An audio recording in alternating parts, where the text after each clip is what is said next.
ये तो अंगीठी के जैसा तप रहा है। हमें क्या पता। अब खड़ी क्या है? जाके डॉक्टर को बुला के लेके आ। गाय भैंसी और बीवी में कोई फर्क दिखता नहीं का? हाँ, सबको एक ही लकड़ी से हाँकते हो।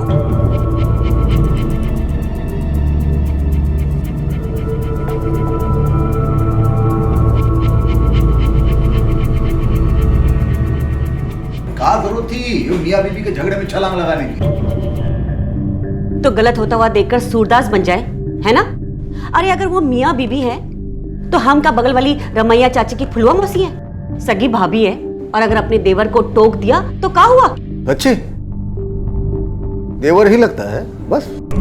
रिश्तों को निभाना और परिवार को बनाए और बचाए रखना हर इंसान की सबसे बड़ी और जरूरी जिम्मेदारी होती है। और इस जिम्मेदारी को निभाने में की गई गलती या बरती गई लापरवाही किसी परिवार और उसमें रहने वालों दोनों के लिए बहुत खतरनाक साबित हो सकती है। लेकिन क्या टूटे हुए रिश्तों को जोड़ने की कोशिश और जुड़े हुए रिश्तों को बनाए रखने की चाहत भी जुर्म की किसी कहानी को जन्म दे सकती है? जवाब है हाँ। और ऐसा कैसे हो सकता है ये हम देखेंगे आज की इस कहानी में।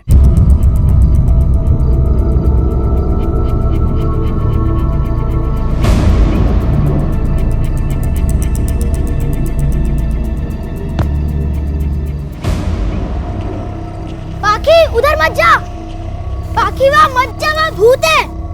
बाकी वहाँ पर मत जा, वहाँ भूत है। बाकी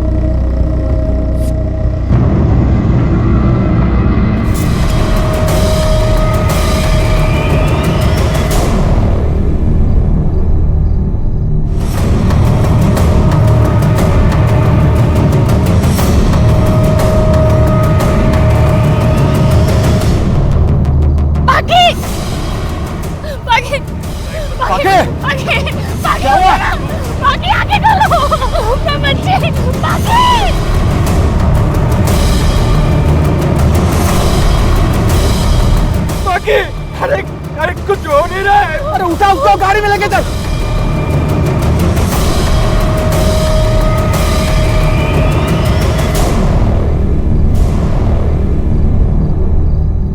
आई एम सॉरी। नहीं डॉक्टर साहब, प्लीज मेरे बच्चे को बचा लीजिए डॉक्टर साहब। डॉक्टर साहब कुछ कीजिए ना प्लीज। भागी उठो बेटा, उठो बेटा। बेटा अच्छा संभालो अपने आप को।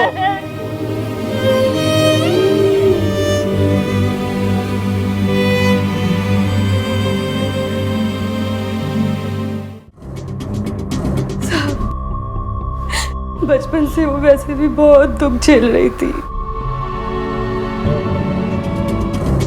जब से पैदा हुई तब से बीमार थी। आपकी बच्ची को ल्यूकेमिया हो गया है, पर शहर के बड़े हॉस्पिटल में दिखाएंगे ना तो आपकी बच्ची बच सकती है। और आज कई दिन बाद वो खेलने निकली थी। बाबा बाबा देखना। हाँ बाकी देखो, भागना नहीं है और कूदना भी नहीं है। याद है ना डॉक्टर ने क्या कहा है? हाँ, सुई लगेंगी फिर से। वापस लौट कर नहीं आई तो हमने बाहर जाकर देखा, हमें नहीं दिखी। फिर हम कुएं के पास गए, कुएं के पास देखा तो हाँ साहब, पता तो हमें कुएं पे ही चल गया था कि हमारी बच्ची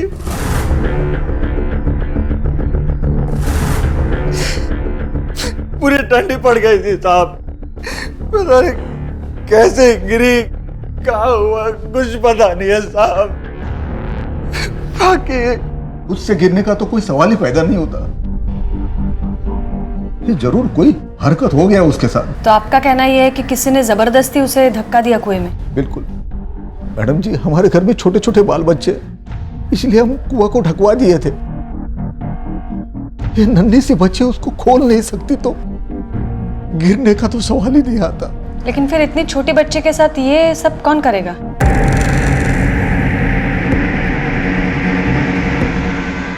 रघुवीर हमारे भाई।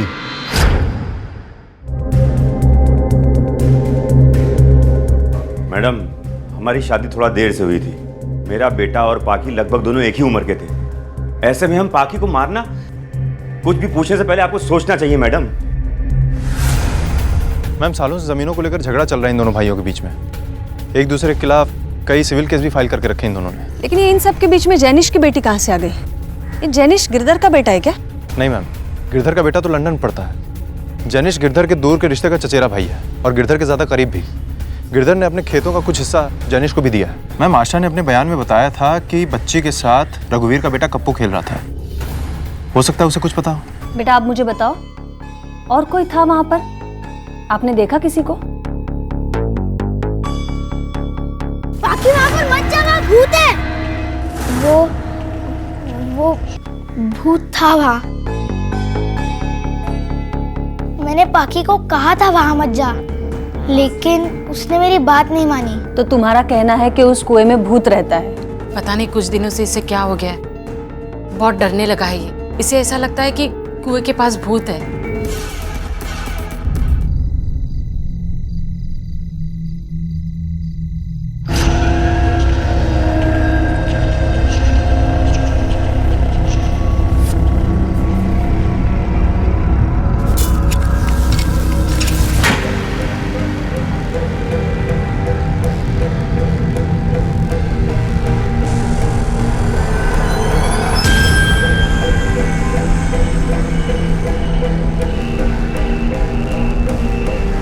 इसमें इतनी चौंका देने वाली क्या बात है? इसमें चौंका देने वाली बात यह है मैडम कि पानी में जो ह्यूमन टिश्यूज मिले हैं वो ह्यूमन टिश्यूज हैं, लेकिन बच्ची के नहीं।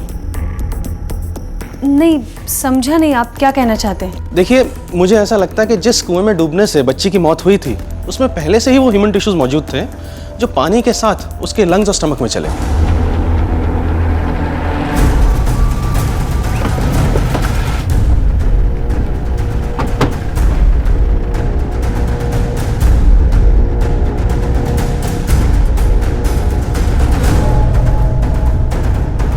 दोबारा से हमारे कुआं में क्या तलाश करने आ रही है आप? और एक लाश निकालनी है कुएं से। लाश? कैसी लाश मैडम? मैम, कुएं में लाश तो नहीं मिली, लेकिन कुछ और मिला है। कदम चलो।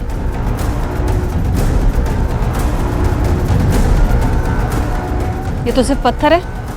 मैम, ये सिर्फ पत्थर नहीं बल्कि भारी पत्थर है। शायद ये कुएं में इसीलिए डाली गई हुई ताकि लाश को ऊपर आने से रोक सके, लेकिन कुएं में कोई लाश नहीं है मैडम। हो सकता है रही हो। पिछले घटना के बाद शायद हमारे हाथ ना लग जाए इसलिए कई ठिकाने लगा दी गई हो।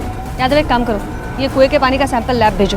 ठीक है मैम। पहली नजर में हादसा लगने वाली पाखी की मौत को गिरिराज सिंह पहले ही हत्या का मामला बता चुका था, लेकिन अब यह मामला एक नहीं बल्कि दोहरे हत्याकांड में बदल गया था। इन्वेस्टिगेटिंग टीम ने कुएं के पानी के जो सैंपल जांच के लिए गवर्नमेंट लैब में भेजे थे उसकी रिपोर्ट आ चुकी थी, जिसके अनुसार पानी में मिले टिश्यूज यानी कि अंश पाखी के पेट और फेफड़ों में मिले अंशों से पूरी तरह से मेल खा रहे थे, और ये दोनों अंश किसी इंसानी शरीर के ही थे। कौन था यह शख्स? क्या इसकी हत्या और पाखी की हत्या का आपस में कोई संबंध था, और अगर हाँ तो क्या? और वो लाश जो कल तक कुएं में पड़ी हुई थी वो अचानक गायब कहां हो गई थी? मैम, हो सकता है कि उस बच्ची पाखी ने किसी तरह से कुएं में लाश देख ली और इसी राज के खुलने के डर से कातिल ने उसे कुएं में धक्का दे दिया, वरना और दूसरा क्या मोटिव हो सकता है उस बच्ची को मारने का? लेकिन हमारे लिए ये जानना बहुत जरूरी है यादव कि वो लाश थी किसकी और कुएं से निकाली किसने। जब तुम कुएं में कूदे तो कुआं खुला था या बंद था? खुला था मैडम। और क्या क्या देखा तुमने कुएं के अंदर? बहुत अंधेरा था साहब। हमारा दिमाग, हमारी आंखें तो हमारी बच्ची पर लगी हुई थी। अगर कुछ होगा भी भीतर तो साहब ध्यान नहीं रहा हमारा। यादव है, जैनिश को पाखी की बॉडी 10:30 बजे मिलती है। उसके बाद वो लोग उसे हॉस्पिटल लेकर जाते हैं। मुझे बताओ, हम लोग वहाँ कब पहुँचे थे? मैम, क्राइम सीन पर हम लोग अगले दिन सुबह 9:30 बजे के आसपास पहुंचे थे, क्योंकि पूरी रात तो पंचनामे और बाकी की कार्रवाई में निकल गई थी। इसका मतलब है एक रात गई है। यादव, इस एक रात में बॉडी को कुएं से निकालकर ठिकाने लगाना बहुत आसान है। सुबह से कुछ नहीं खाया तुमने, भूख नहीं लगी? पाकी की याद आ रही है? मैं खिलाती हूँ तुम्हें।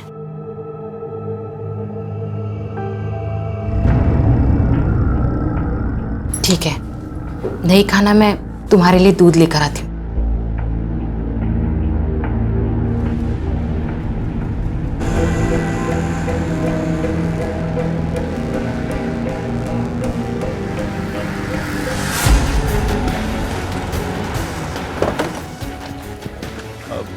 मैम हम यहाँ हॉस्पिटल क्यों आए हैं? हमें तो उसे ढूंढना चाहिए जिसने लाश को ठिकाने लगाई होगी। उसे ढूंढने आए हैं।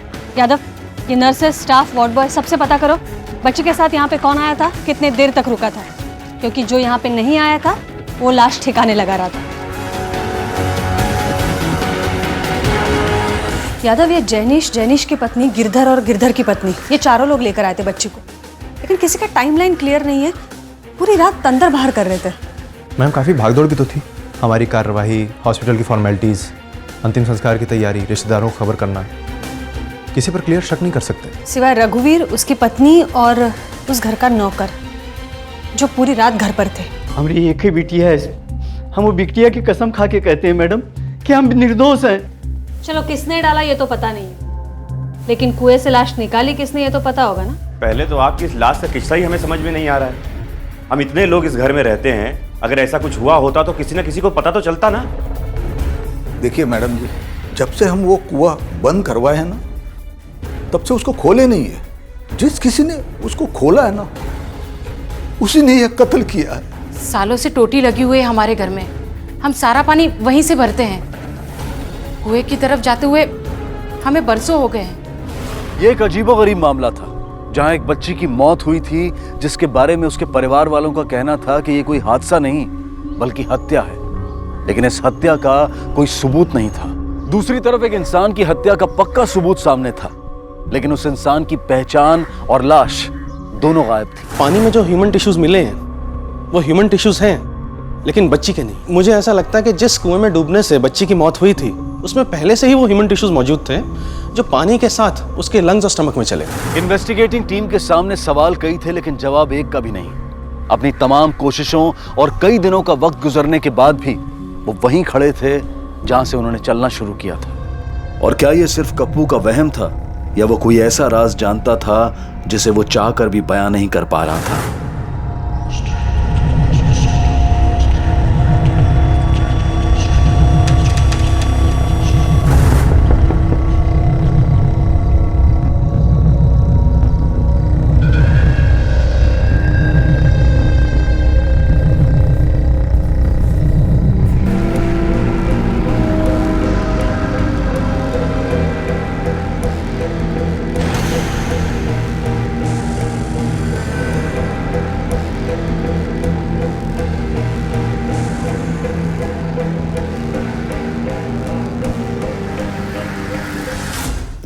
मैम यादव, जिस केस में सामने कुछ दिखाई ना देना, इसकी सिर्फ दो वजह हो सकती है, या तो दोष नजर का है या फिर नजरिए का। और मुझे तो लगता है कि हमसे दोनों गलतियां हो रही है। मैम मैं कुछ समझा नहीं। मुजरिम हमारे सामने है लेकिन हम उसे देख नहीं पा रहे हैं, ये हमारे नजर का दोष है। और हम पहले मुजरिम को ढूंढ रहे हैं, ये नजरिए का दोष है। हमें सबसे पहले विक्टिम को ढूंढना चाहिए।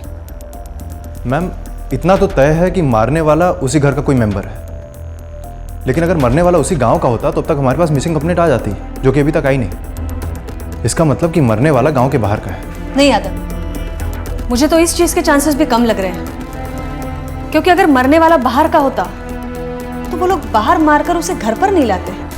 बाहर तो हजारों जगह हैं जहां उसे छिपाया जा सकता है। इस सूरत में तो एक ही बात नजर आ रही है कि मारने वाले की तरह मरने वाला भी उसी घर का है। ये गिरधर का बेटा।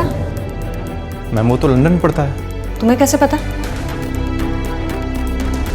मैडम जी, वैसा तो उसके साथ हमारी बात बहुत कम होती है, तो यहाँ जब दिन होता है वहाँ रात होती है। कंप्यूटर पे हमको चिट्ठी लिख के भेजता है शनिवार के शनिवार, तो उसी से हमको उसका हालचाल मालूम पड़ता है। चिट्ठी बोले तो ईमेल। ये फिलहाल कितने दिन पहले आया था ईमेल? काफी दिन पहले। मैडम जी, आप लोग मेरे बेटे के बारे में इतना जानकारी क्यों ले रहे हैं?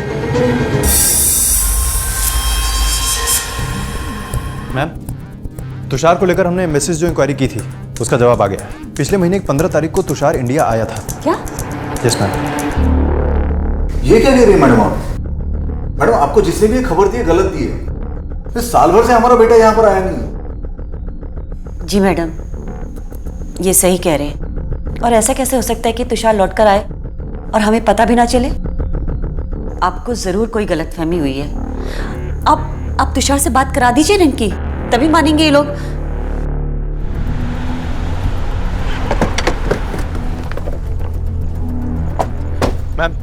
तुषार का फोन पिछले 1 महीने से बंद है। उसके क्रेडिट कार्ड के डिटेल्स के मुताबिक वो अपने गांव भी आया था, लेकिन वो अपने घर नहीं बल्कि इस गेस्ट हाउस में रुका था।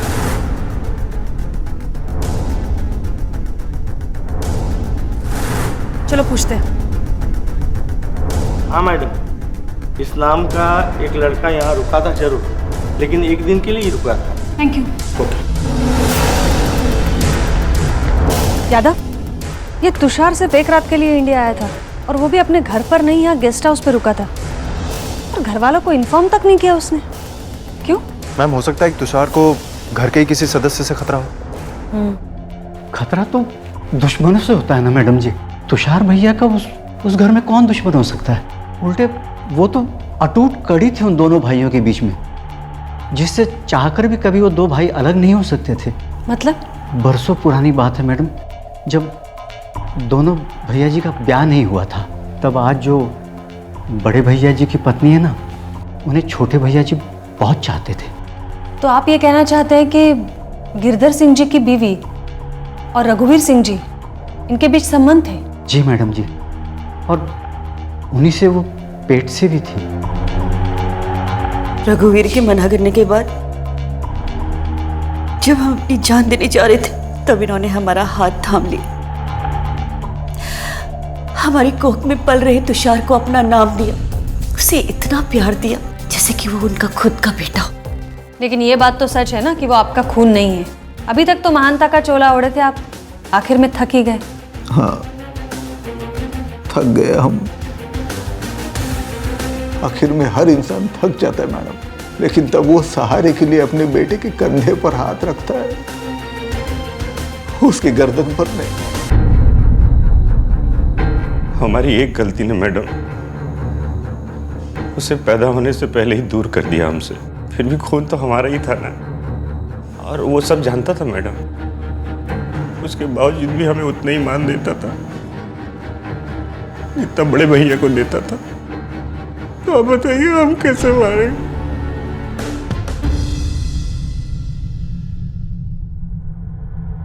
बाकी वहां पर मत जाना, भूत है।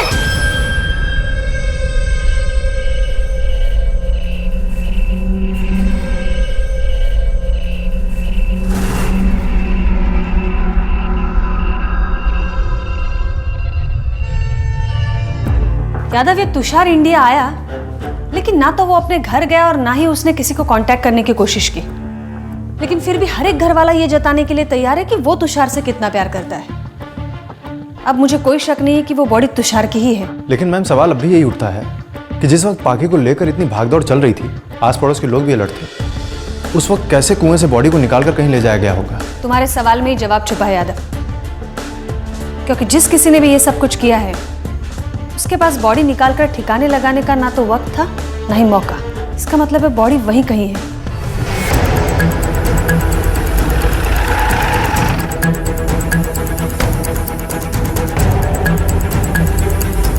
मैडम जी, ये क्या तरीका हुआ? हम आपको बोल रहे हैं कि हम इस घर का एक एक इंच छान मारो। तुम लोग अंदर जाओ, तुम लोग पीछे तलाश करो। अरे ये कहाँ भेज रही हैं आप लोगों को? देखिए ये मनमानी है। बिना वारंट के ये सब करना आपको महंगा भी पड़ सकता है। यादव चलो। Madam madam madam madam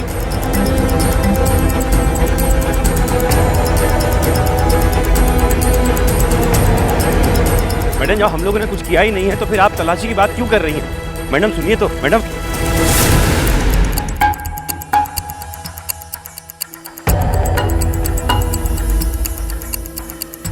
Yadav, yes ma'am. ये अभी खुदा है, इसे फिर से खुदवाओ और फैमिली मेंबर्स को अंदर रोकने के लिए बोलो। ठीक है मैम, चलिए। मैडम लेकिन मेरी बात सुनिए। चलिए सुनिए मैडम।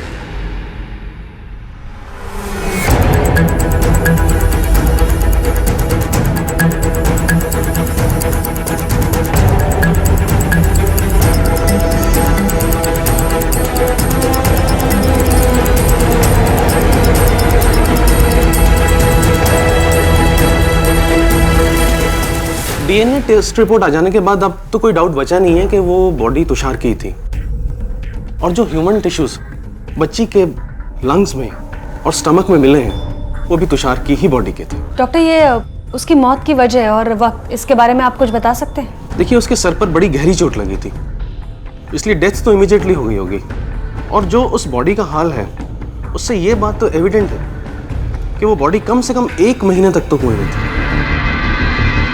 Thanks doctor.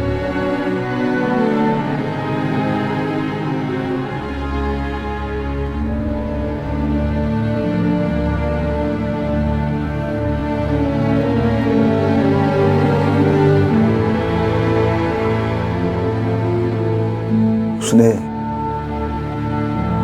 तुमसे कभी कुछ कहा था?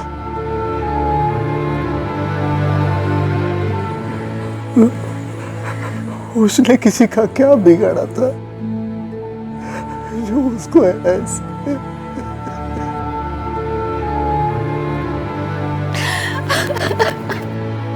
रघुवीर या फिर गिरधर, तुषार का कातिल इन दोनों बापों में से ही कोई एक है। यादव, ये तुषार के कॉल रिकॉर्ड्स चेक कराओ, और मेल भी, और घर वालों के सबके। हमारे लिए जानना बहुत जरूरी है कि तुषार के सबसे करीब कौन था और कितने करीब था। अरे हमको जब बाबा बाबा करके बुलाता था तो सांप लौट जाते थे तेरे सीने पर। नहीं मारा होगा उसे, तूने ही मारा है। डर आपको था कि कहीं मैं अपने असली बाप के पास लौट कर ना आ जाए मेरा बेटा। आपने मारा है मेरे बेटे को, आप भी बचेंगे नहीं। छोड़िए मुझे। अरे ये क्या कर रहे हो आप लोग? छोड़िए ना, जेल जाएंगे क्या आप लोग? क्या कर रहे हो आप लोग? चलिए आप यहाँ से।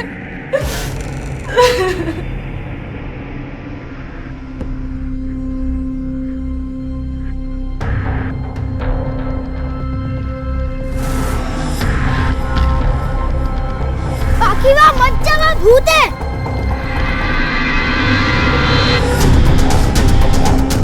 आशा, आशा। यादव, ये हर दूसरे मेल के बाद तीसरा मेल आशा का है। ये तुषार से इतनी करीब थी क्या? उससे माँ बाप से भी ज्यादा। एक काम करो, ये तुषार का जो लास्ट मेल है वो पढ़ो। डियर आशा, एक बहुत अच्छी खबर है। मैंने यहाँ एक बड़ी जगह किराए पर ले ली है जहाँ हम पाखी को उसका अपना कमरा दे सकते हैं। तुम सोच भी नहीं सकती कितना खुश हूँ मैं। 15 की सुबह मैं वहाँ पहुँच रहा हूँ। 16 को हमारी दिल्ली से वापसी की फ्लाइट है। पूरी तैयारी रखना। मैडम जी, बहुत पुरानी बात है। तुषार और आशा एक दूसरे से बहुत प्यार करते थे। फिर हमारा तुषार लंदन चला गया। हमने आशा के बारे में उससे बात करने की बहुत कोशिश की, लेकिन हरदम वो टालता रहा। वो हमको साफ साफ बता दिया कि उसको उसका जिंदगी बनाना है, और उस बात के अलावा उसके पास दूसरे किसी बात के लिए टाइम नहीं था। मैडम जी, हम समझ गए कि रघुवीर ने जो उसकी माँ के साथ किया वही वो आशा के साथ कर रहा था। उन दिनों जानिश हमारे घर पे रहने आया था। हमने देखा कि लड़का अच्छा है। हमने आशा को सारा हालात समझा दिया, उसको मना लिया, और फिर दोनों का शादी करा दिया। मैडम, हाँ, हमें आशा और तुषार के बारे में पता था, लेकिन उस वक्त तो हमारे पास रोटी खाने को भी पैसे नहीं हुआ करते थे। गिरधर भाई ने बदले में ज़मीन देने का वादा किया तो हमने भी शादी के लिए हाँ बोल दी। पर शादी के बाद से अब तक हम खुश हैं। हमारे बीच कोई दिक्कत नहीं है, और आशा ने तो कब का तुषार को भुला दिया है। तो तुम ये कहना चाहते हो कि तुम्हें पता ही नहीं है कि आशा तुषार के अब भी करीब थी और उससे मेल पर बात भी किया करती थी? ये कैसी बातें कर रही है आप मैडम जी? ना ही आप तुषार के कातिल को पकड़ पा रही है, और ना ही हमारी बच्चे के साथ क्या हुआ वो पता कर पा रहे हैं। तो लगे हमारी पत्नी पर कीचड़ उछालने। आप एक काम कीजिए ना, आप ये फाइल बंद कर दीजिए। हाँ, आपकी भी छुट्टी हो जाएगी और हमारी भी। फिर से करीब आ गए थे हम तुषार के। 1 साल पहले। देखिए भाई साहब, आपकी बच्ची को ल्यूकेमिया हो गया है, पर शहर के बड़े हॉस्पिटल में दिखाएंगे ना तो आपकी बच्ची बच सकती है। लेकिन साहब, हमारे पास इतना पैसा नहीं है साहब, हमारी बच्ची को बचा लो। मैं समझ सकता हूँ, मेरे हाथ में कुछ भी नहीं है, सॉरी।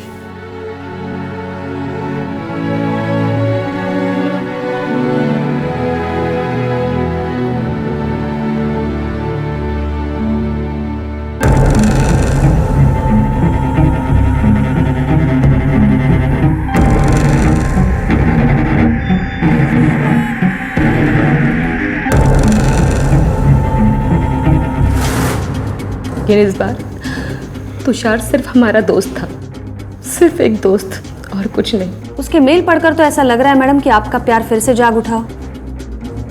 उसने तो आपको और आपकी बेटी को अपनाने तक की बात कही है।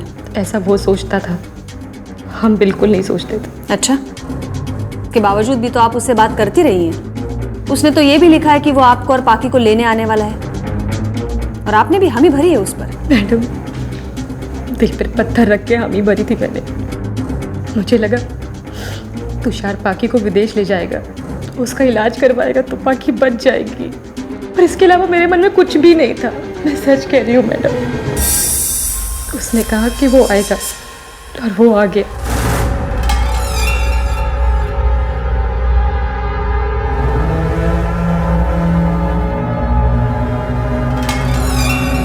लेकिन जब हमें वो लेने आया तो हमारी हिम्मत जवाब दे गई। हमने सोचा कि हम अपने पति को वो दर्द कैसे दे सकते हैं जो तुषार ने हमें दिया। हमने तुषार से मना कर दिया जाने के लिए। वो बहुत नाराज हुआ, बहुत चिल्लाया। उसके बाद तुषार कहाँ गया? मैडम, हमें नहीं पता तुषार कहाँ गया। हमें लगा कि वो विदेश लौट गया। उसके बाद ना ही हमने उसको कोई मेल किया, ना ही मैसेज। पिछले महीने की 15 तारीख को, आपको याद है उस समय कितना बजा था? यही कोई रात को 9, 9:30 बजे का टाइम था। ठीक है, आप जा सकती हैं, जरूरत पड़ी तो फिर बुला लेंगे। जी मैडम।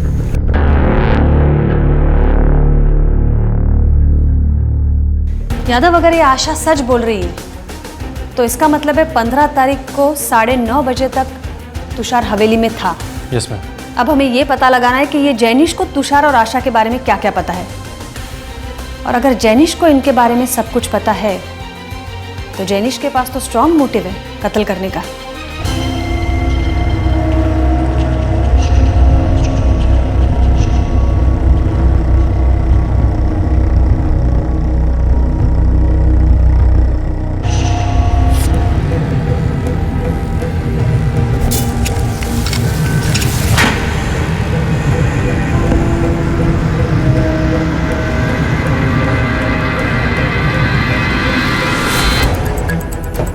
नाम क्या तुम्हारा? बब्बन। ये आशा सिंह यहाँ आती है, पता है हमें। उसके अलावा उसके घर से यहाँ कौन कौन आता है? मैम, आशा सिंह के अलावा कभी कभी गिरधर जी आते थे, कभी अकेले आते थे, कभी अपनी पत्नी के साथ आते थे। और कौन आता था? मैम, और तो कोई नहीं आता था यहाँ पे। रजिस्टर दिखा।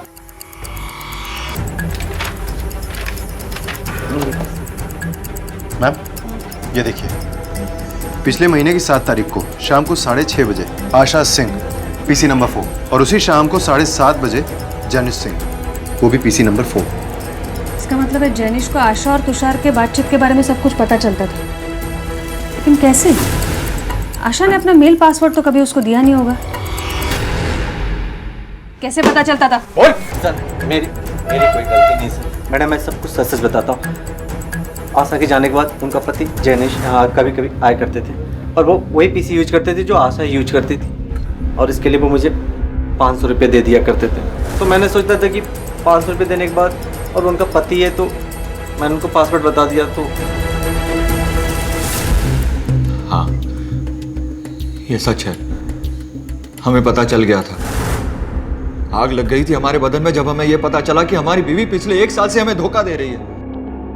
उस दिन बपन की दुकान से गुस्से में हम घर लौटे इन सारी बातों का जवाब लेने, लेकिन नफरत करते हम उस तुषार से।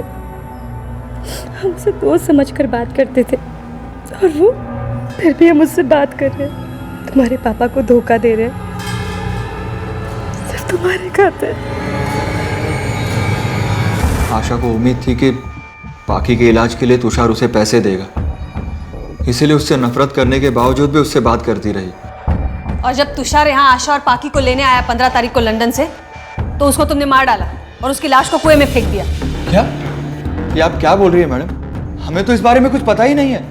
और वैसे भी जब तुषार मरा उसके 2 दिन पहले हम दिल्ली गए हुए थे, वो फसल मंडी में एक आदमी से मिलने 3 दिन बाद लौटे थे। फिर हम तुषार को कैसे मार सकते हैं? मैम, जैनिश सही कह रहा था। तुषार की कत्ल वाली रात से 2 दिन पहले वो दिल्ली के लिए निकला था, और अगले 3 दिन बाद वो वापस लौटा, और इस दौरान वो दिल्ली में ही था। लेकिन ये जैनिश ने अगर तुषार को नहीं मारा है तो तुषार का कत्ल किया किसने? मैडम, मेरा बेटा कप्पू कहीं गायब हो गया है, और मुझे लगता है ये मेरे बड़े भाई की हरकत है। उसी ने कप्पू को उठाया होगा मैडम। ऐसा क्यों लग रहा है आपको? ये सब करके उनको क्या फायदा मिलेगा? मैडम मन की शांति।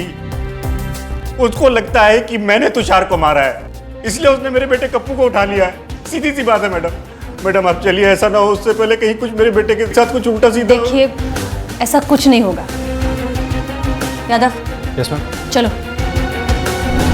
सुबह से यही था वो।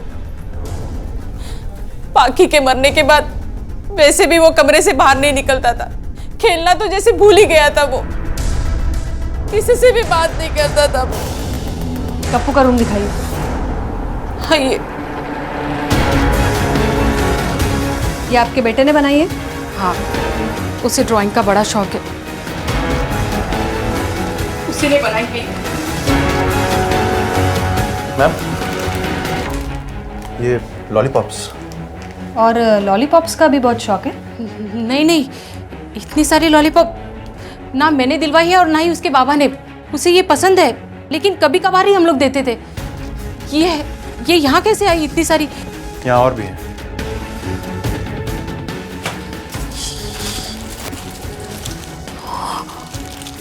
इतनी सारी? नहीं मैडम, हमें नहीं पता इतनी सारी लॉलीपॉप कहाँ से आई।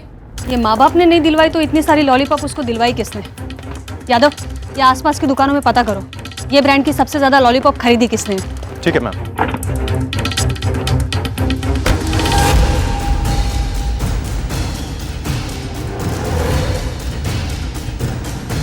सुनो, इस ब्रांड की लॉलीपॉप तुम अपनी दुकान में रखते हो? हाँ, रखते तो हैं सर। सबसे ज्यादा क्वांटिटी में कौन ये खरीदता है?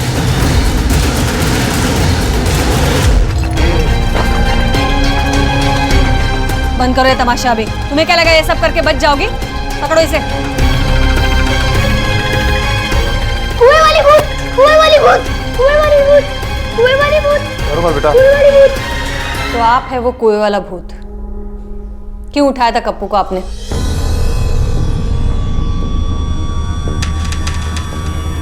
डर था हमें कि वो हमारा राज किसी को बता देगा। कैसा राज? आज हमारी जिंदगी का सबसे खुशी का दिन है। सही कहते हैं लोग कि अपना खून अपना ही होता है। क्या बोलना चाहते हो तुम? साफ साफ बोलो। ये लिफाफा में क्या है? अरे हाँ, ये लिफाफे में ना लंदन की टिकट्स हैं। हमारे बेटे ने भेजे हैं, हमें लंदन बुलाया है। लंदन? तेरा बेटा? हाँ, मेरा बेटा तुषार। जिस इंसान ने उसे जिंदगी दी, अपना नाम दिया, बाप ना होकर भी बाप का प्यार दिया, उस इंसान से एक ही झटके में उसने बाप होने का दर्जा छीन लिया। एक रात पानी पीने उठे तो कुछ आवाजें सुनाई थी। खिड़की पर जाकर देखा तो तुषार हमारी आंखों के सामने खड़ा था। वो आशा को धोखा देने के बाद उसका घर उजाड़ने के लिए लौट आया था और आशा ने उसे मना कर दिया। हमारे हर सवाल का जवाब झूठ में दे रहा था। रघुवीर को टिकट भेजने की बात से भी साफ मुकर गया वो, और हमारी कसम खाकर बोलने लगा कि माँ, बाबा ही हमारे असली पिता हैं, उनकी जगह और कोई नहीं ले सकता। तुषार को कुएं में ढकेलना और उसके बाद उसकी लाश को निकालकर दफनाना, ये अकेले का काम तो हो नहीं सकता। आपको किसने मदद की थी इसमें?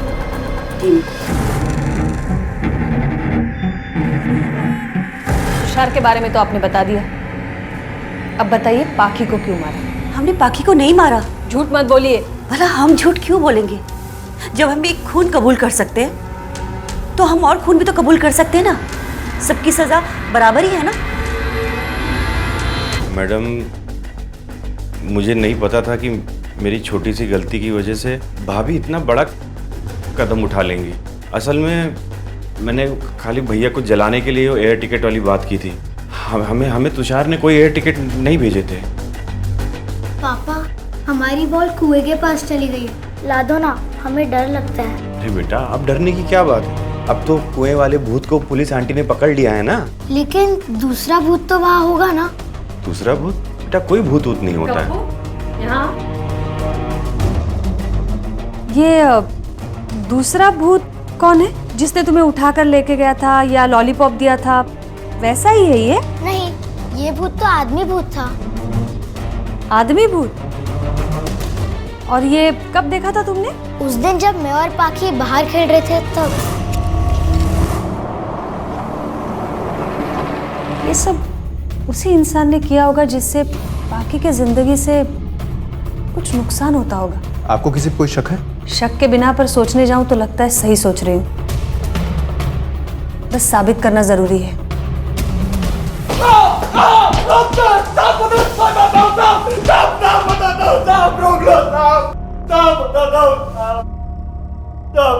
बाकी को मैंने कुएं में धक्का मारा था साहब, मैंने ही मारा था। क्यों मारा अपनी बेटी को तूने?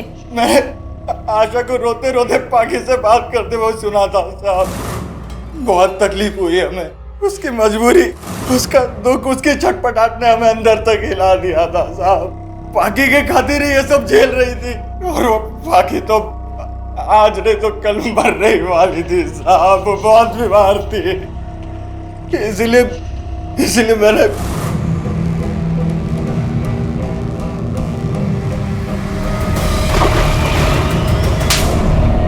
अपनी बेटी को मारते हुए शर्म नहीं आई तुझे? अब तू डिसाइड करेगा कौन कब मरेगा। जानिश अपनी पत्नी आशा से टूटकर प्यार करता, इतना कि वो उसके लिए कुछ भी कर सकता, जो कि उसने किया भी। तो फिर इनसे चूक कहां हो गई जिसने इन्हें अपनों का ही कातिल बना दिया? असल में वो चूक थी मर्यादा।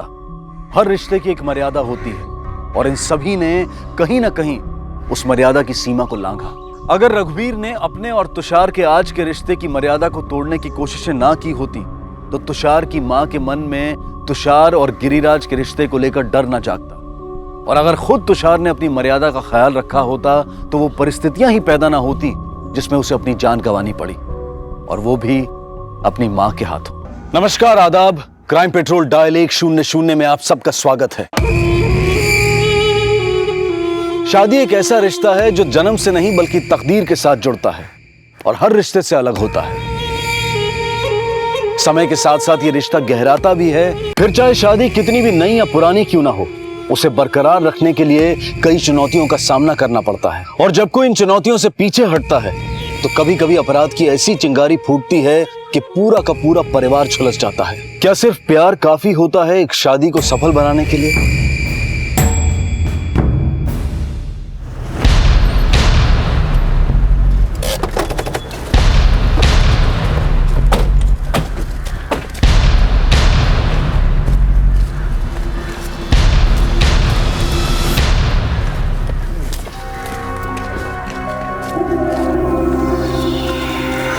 जिस तरह से इसकी हत्या हुई है, मुझे लगता है इरादा चोरी का नहीं, भारी दुश्मनी का था। सर लगता है कि हाल फिलहाल में इसकी शादी हुई है।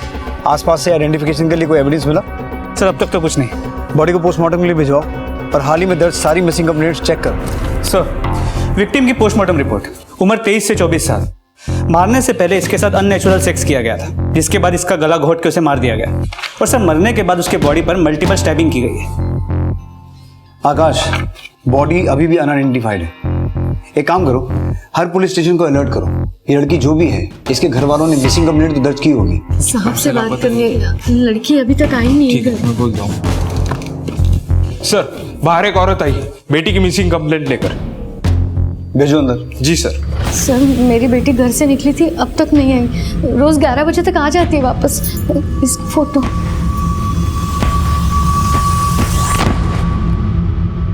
बाहर जा रही हो प्रिया? कुछ खा के तो जा। नहीं माँ, मेरा बिल्कुल मूड नहीं है, मैं आके खाती हूँ। अरे क्या हुआ, इतनी हड़बड़ी क्यों? मूड क्यों खराब है तेरा? कुछ नहीं हुआ माँ, मैं आके बात करती हूँ।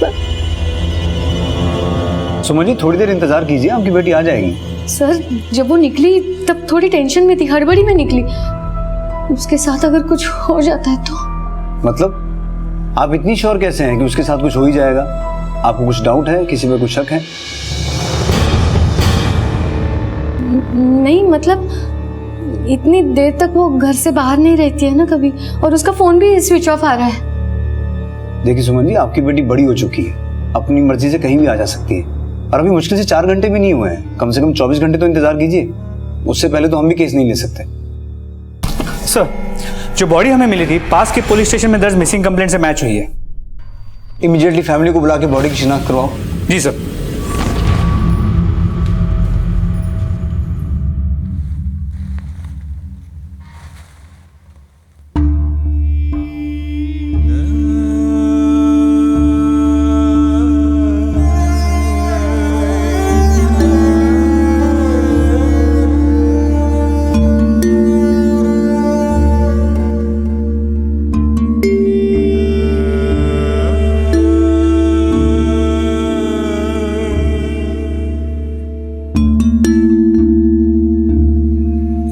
पता नहीं ये सब कैसे हो गया।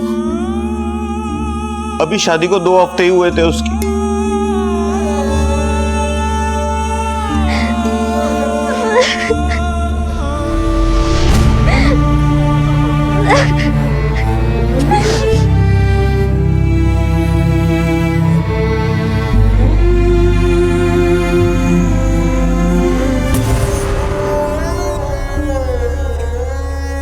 सब कुछ तो ठीक चल रहा था, पता नहीं किसने ऐसा किया, क्यों किया।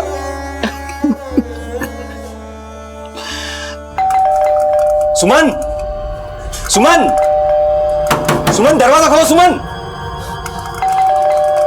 सुमन, सुमन, सुमन, सुमन प्लीज दरवाजा खोलो। सुमन दरवाजा खोलो। तुमने ही प्रिया को गायब करवाया। इस सबके पीछे तुम ही हो। सुमन तुम ऐसा सोच कैसे सकती हो? वो सिर्फ तुम्हारी नहीं मेरी भी बेटी है। सुमन प्लीज मेरी बात रखने का मौका तो दो एक। अब तो सच बोलो महेश, क्या किया तुमने प्रिया के साथ? सुमन 23 साल का साथ है हमारा, इतना भी विश्वास नहीं रहा मुझ पर। सर, नैना 16 तारीख की सुबह यहाँ से निकली थी, मुझसे बोलकर निकली थी कि मायके जा रही, अब तक वापस नहीं आई। हमें तो पता ही नहीं था कि नैना घर आने वाली थी। हमें उसने कोई फोन नहीं किया था और ना ही कोई मैसेज। हमें तो तब पता चला जब 16 की शाम को सूरज हमारे घर आया था नैना को लेने। सर, जब नैना के पेरेंट्स ने बोला कि नैना वहाँ पहुंची ही नहीं, तो हमने मिलकर पुलिस कंप्लेंट कर दी। सर, बस 14-15 दिन हुए थे हमारी शादी को।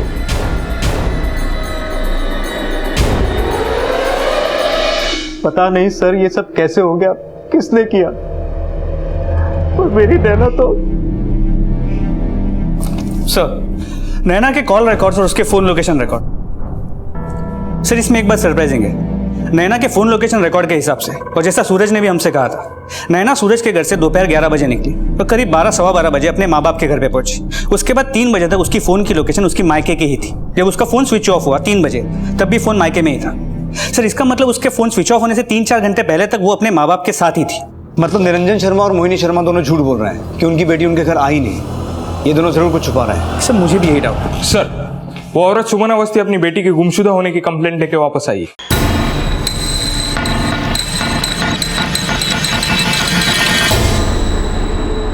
कल रात से उसकी बेटी घर नहीं लौटी और इस बात को अब 24 घंटे से भी ज्यादा समय हो चुका है। सर, अंदर भेजो। जी सर। सर, 24 घंटे के बाद आई हूँ, मेरी बेटी को कुछ हो न जाए। आकाश, इमीडिएटली इनकी कंप्लेंट लिखो। सर, आप मेरे साथ आइए। बस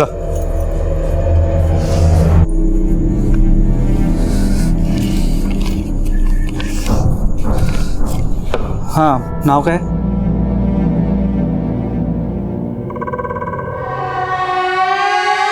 क्या हुआ? आप पहचानती हैं इसे? नहीं। अच्छा, नाम क्या है?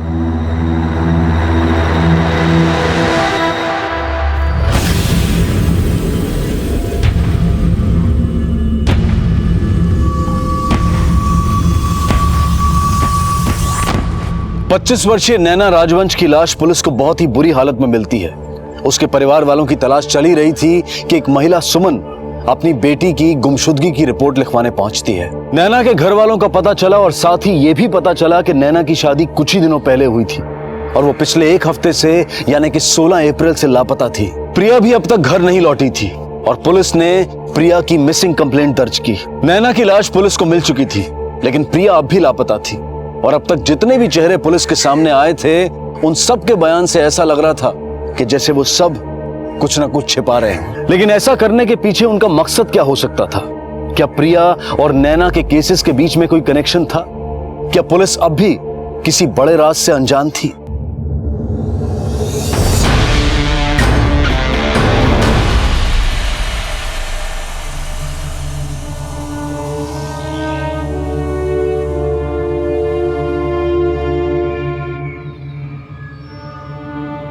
क्या सोच रही बेटा? क्या सोचूंगी माँ, कभी सोचा ही नहीं था एक दिन ऐसा भी देखना पड़ेगा। आखिर क्यों माँ? पता नहीं, प्रिया कहाँ होगी, किस हालत में होगी? अगर वो यहाँ आती तो क्या हमें पता नहीं होता? अरे वो आती तो कम से कम एक बार फोन तो करती।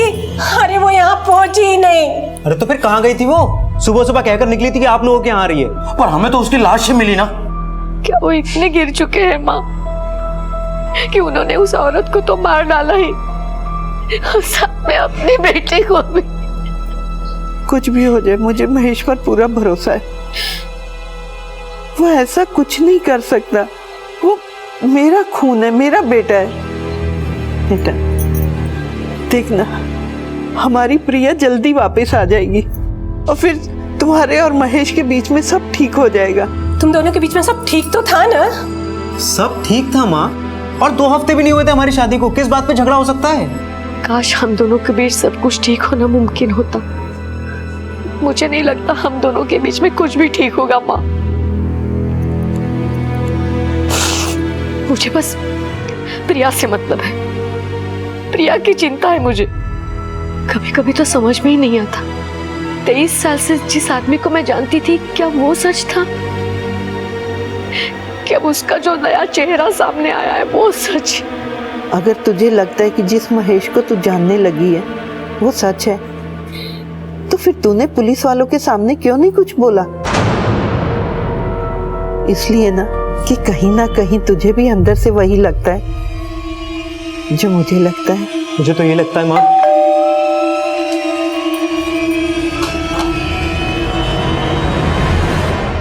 ये रहे नैना के कॉल रिकॉर्ड्स।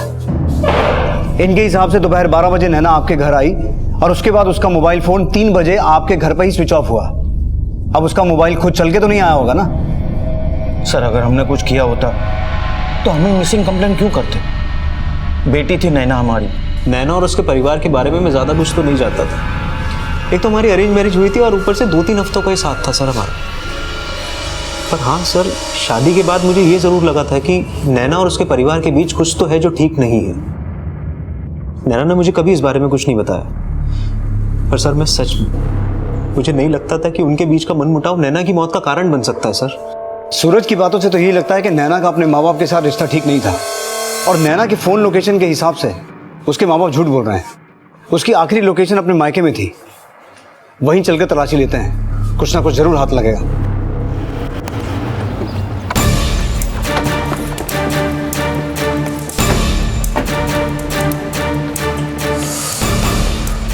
खोलिए। ऊपर चेक करो, एक आदमी चेक करो। इधर जाओ, एक आदमी।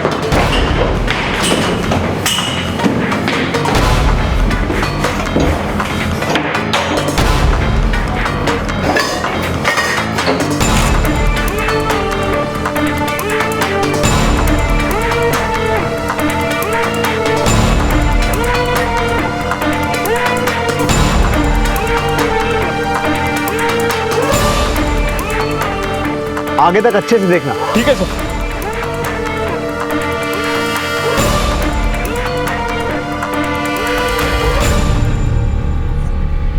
सर मोबाइल मिला।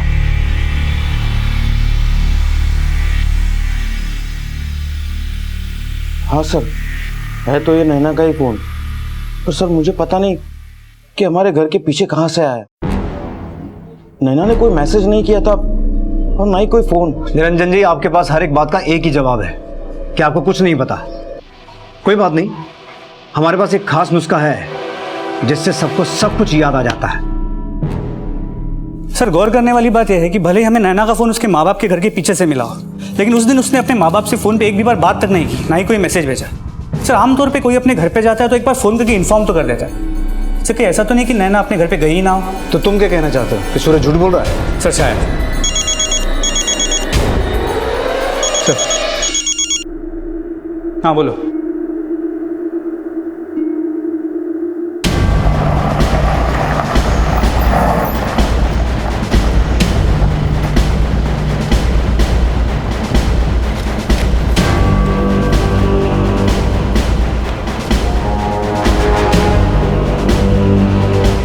आसपास सर्च करो।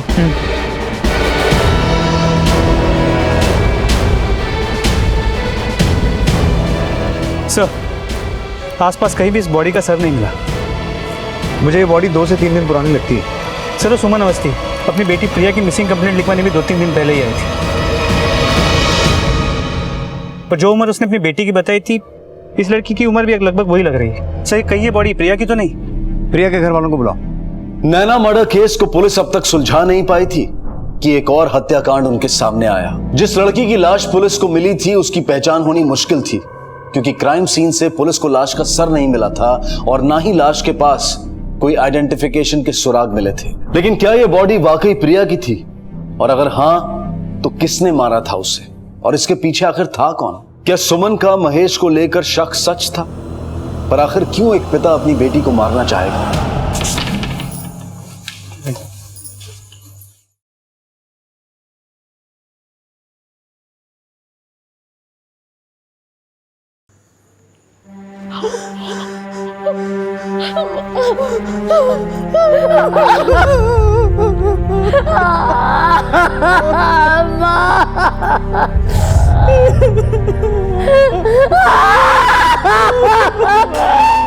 सर वो मेरी बेटी नहीं हो सकती, वो प्रिया नहीं लगती सर। देखिए महेश जी, बॉडी की हालत बहुत खराब है, शायद इसलिए पहचानने में तकलीफ हो रही है। एक काम करते हैं, बॉडी के साथ आपका डीएनए मैच करके देख लेते हैं। उसकी क्या जरूरत है सर? मैं कह रहा हूं ना वो मेरी बेटी नहीं है। अरे केस क्लोज करने के लिए आप किसी की भी बॉडी मेरी बेटी की बॉडी बनाकर दे देंगे क्या? देखिए आप अगर मेरी बेटी को ढूंढ सकते तो ढूंढ दीजिए, पर हम खुद ही ढूंढ लेंगे।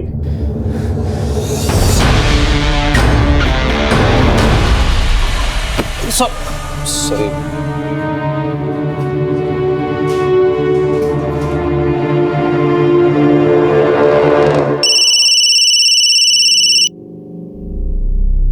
हेलो, कौन?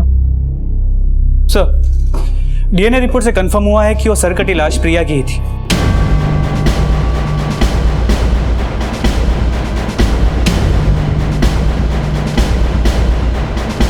मैंने फैमिली को इन्फॉर्म कर दिया है। मर्डर को करीब 3 दिन हो गए। गर्दन को तलवार जैसी किसी धारदार हथियार से काटा गया है। महेश ने उस लड़की को तो मारा ही, पर अपनी बेटी का खून वो कैसे कर सकता है? किस औरत को मारा महेश ने? क्या है ये? कौन है ये लड़की? ये फोटो तुम्हें कहां से मिली? क्या फर्क पड़ता है फोटो कहां से मिली? अरे ये सब कुछ हो रहा है ना, उससे फर्क पड़ रहा है। इतने सालों से आंख बंद करके भरोसा करती रही मैं, और तुम, अरे क्या कमी थी हमारे रिश्ते में? सुमन मेरी बात सुनो, ये फोटो। मुझे कुछ नहीं सुनना है अब, बस। महेश के साथ मेरे बहुत झगड़े हुए, लेकिन एक बार भी महेश ने एक्सेप्ट नहीं किया कि वो फोटोग्राफ में वो खुद ही है। ये सब होने के बाद एक साथ रहना तो मुमकिन ही नहीं था, इसी वजह से वो लॉज में रहने लगी। महेश के साथ जो लड़की वो फोटोग्राफ में थी, वो वही लड़की है जिसकी फोटो मैंने फाइल में देखी थी। महेश और उस लड़की की वो फोटो आपके पास है? नहीं, महेश ने वो फोटोग्राफ चला दी। यही थी वो लड़की? जी हाँ, यही थी वो लड़की। लेकिन एक बात हमारी समझ में नहीं आई सुमन जी, महेश अपनी बेटी को क्यों मारेगा?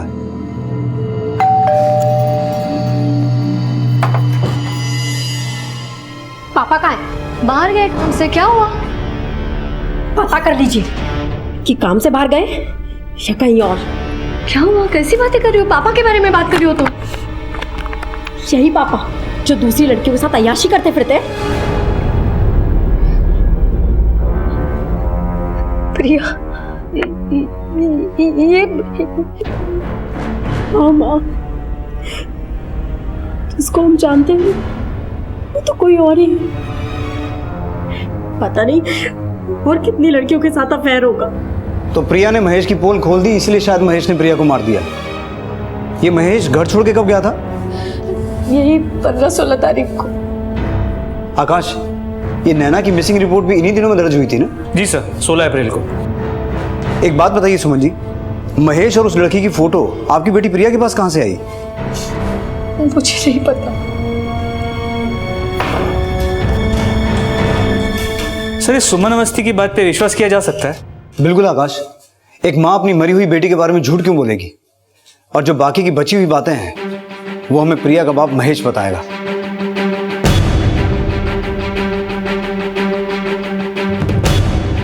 सर, महेश के कमरे पे ताला लगा है, पर उसकी गाड़ी पार्किंग में। गेस्ट हाउस वालों का कहना है कि उन्होंने महेश को कल रात आखिरी बार देखा था जब वो खाना खाने बाहर गया था, और उसके बाद वो वापस लौटा ही नहीं। कहीं महेश अंडरग्राउंड तो नहीं हो गया? कहाँ जाता है खाना खाने? एग्जैक्टली तो नहीं पता, बट गेस्ट हाउस वालों ने कहा कि यहीं कहीं आसपास जाता है। गेस्ट हाउस के रिकॉर्ड से उसकी फोटो निकलवाओ और पूरे एरिया में सर्च करो और उसका मोबाइल सर्विलेंस में डालो। जी सर।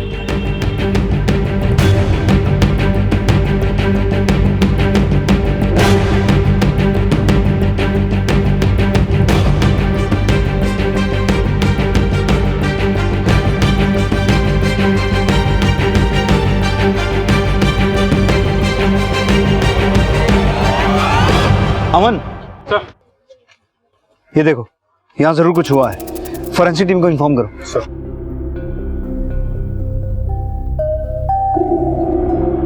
आकाश, क्या ये पॉसिबल है कि सूरज को महेश और नैना के अफेयर के बारे में पता चल गया हो और इसीलिए उसने नैना को जान से मार दिया? लेकिन सर, हमें नैना का फोन उसके माँ बाप के घर से मिला और उसकी फोन की आखिरी लोकेशन भी उसके मायके की ही थी। पर यह भी तो हो सकता है कि ये सब हमें गुमराह करने के लिए किया गया हो।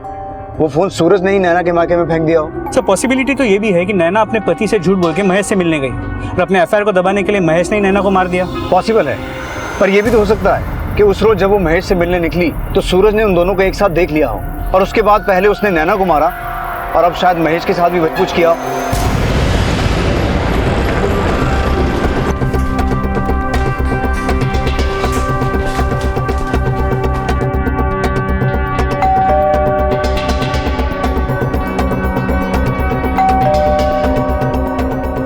आकाश, कॉल करो।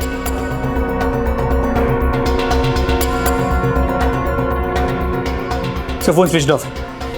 दरवाजा तोड़ दो। सर्च करो।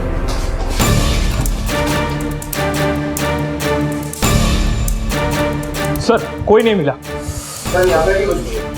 सर, अंदर कोई नहीं। आकाश, इस सूरज को ट्रेस करो। इसका मोबाइल फोन, सिम कार्ड, सब कुछ ट्रेस करो। मुझे हर हालत में सूरज चाहिए। मुझे लगता है इस सबके पीछे सूरज का ही हाथ है। इसलिए नैना को मारने के बाद और महेश को गायब करने के बाद ये खुद भी गायब हो गया। हेलो, क्या?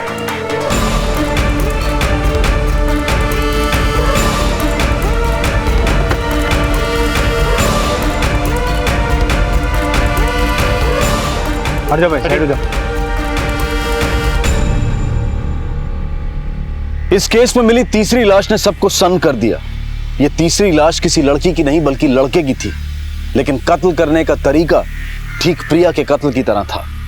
बॉडी के सर को धड़ से अलग करके बिना किसी आइडेंटिफिकेशन के छोड़ दिया गया। क्या ये तीनों खून एक ही शख्स ने किए थे या फिर इनके पीछे अलग अलग चेहरे थे? ये केस प्रश्नों के एक ऐसे भंवर जाल में फंस चुका था जहां से किसी जवाब का मिलना नामुमकिन सा लग रहा था। अगर उन्होंने कुछ किया ही नहीं तो वो गायब क्यों है माँ? क्यों नहीं सबके सामने आके सच्चाई बता रहे? ये क्या कह रही है तू? ऐसा भी तो हो सकता है कि महेश को कोई फंसा रहा हो। मुझे तो उसकी बहुत चिंता हो रही है। पता नहीं वो किस हाल में होगा, कहाँ होगा। सर, महेश जिस गेस्ट हाउस में रुका था उसके पास जो हमें ब्लड सैंपल्स मिले थे, फोरेंसिक रिपोर्ट के हिसाब से उसमें 2 लोगों का खून है। और वो जो सरकटी लाश मिली थी उसका कोई अपडेट? तो उस बॉडी को अभी तक किसी ने क्लेम नहीं किया। मैंने आसपास के पुलिस स्टेशन में पूछा, उस बॉडी से मैचिंग कोई मिसिंग कंप्लेंट रजिस्टर नहीं हुई। सर, लेकिन उस बॉडी की पोस्टमार्टम रिपोर्ट से 2 सरप्राइजिंग बातें सामने आई। पहली ये कि उसका मर्डर ठीक उसी तरह हुआ जिस तरह प्रिया का मर्डर हुआ था, और दूसरी बात ये कि दोनों के मर्डर का समय बिल्कुल एक था। प्रिया महेश की बेटी थी और महेश का अफेयर नैना के साथ था, और प्रिया और इस लड़के की मौत में काफी सिमिलैरिटीज हैं। आकाश, नैना और प्रिया से रिलेटेड जितने भी लोग हैं सबको मुर्दा घर बुलाओ, शायद कोई कनेक्शन समझ में आएगा। सर,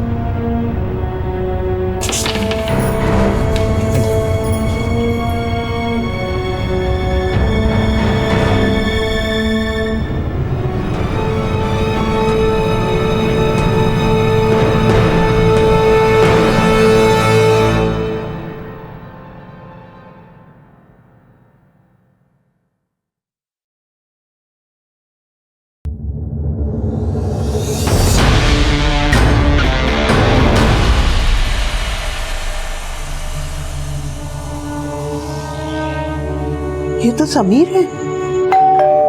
आ रही हूँ।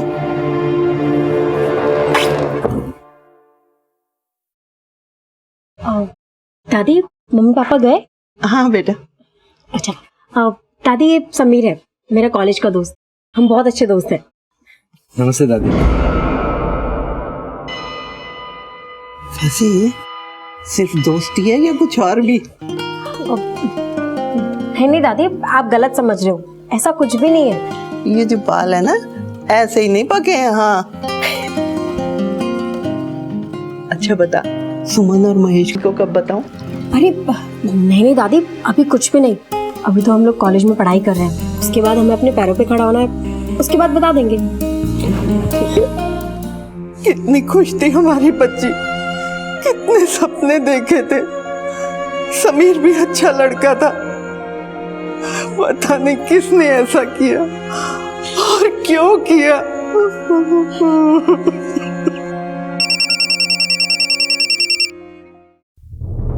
हेलो।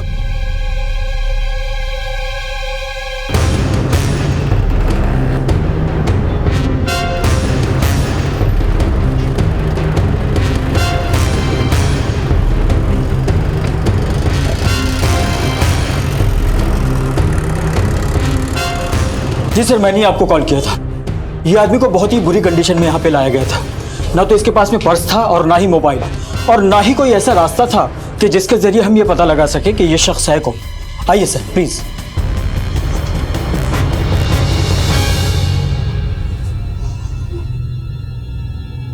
सर उस आदमी को पहले कभी नहीं देखा मैंने। तो फिर उसने आपके ऊपर अटैक क्यों किया? पता नहीं सर, बस अचानक पीछे से हमला किया और क्या मकसद था उसका मुझे नहीं पता सर। महेश जी, आपकी और नैना की फोटो के बारे में पता चला जो आपकी बेटी प्रिया के हाथ लगी थी। सर उस फोटो के बारे में मुझे कुछ नहीं पता। वो फोटो में वो लड़की कौन है वो भी मैं नहीं जानता। मेरा विश्वास कीजिए सर, मैंने अपनी पत्नी को कभी धोखा नहीं दिया। सर वो नैना नाम ही मैंने पहली बार सुना है। समीर को जानते हैं आप? प्रिया का बॉयफ्रेंड। देखा था उन दोनों को एक बार साथ में।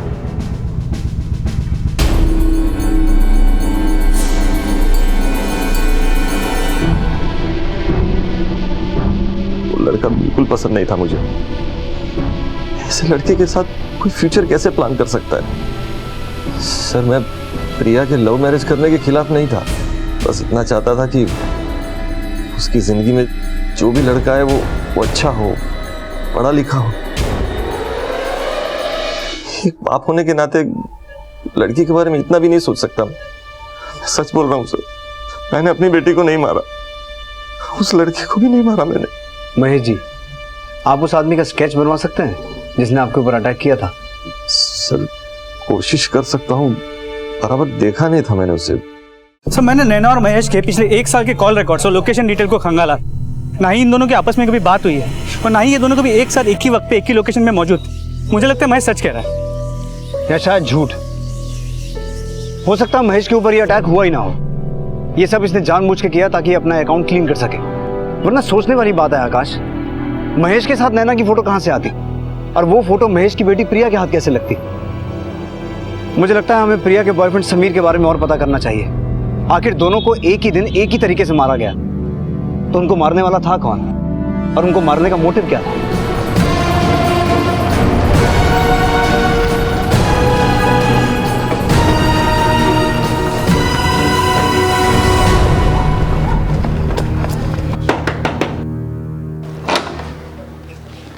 जी आप विश्वजीत कदम? जी। Sameer Karande, Saint rocks college का स्टूडेंट, आपके यहाँ किराएदार था?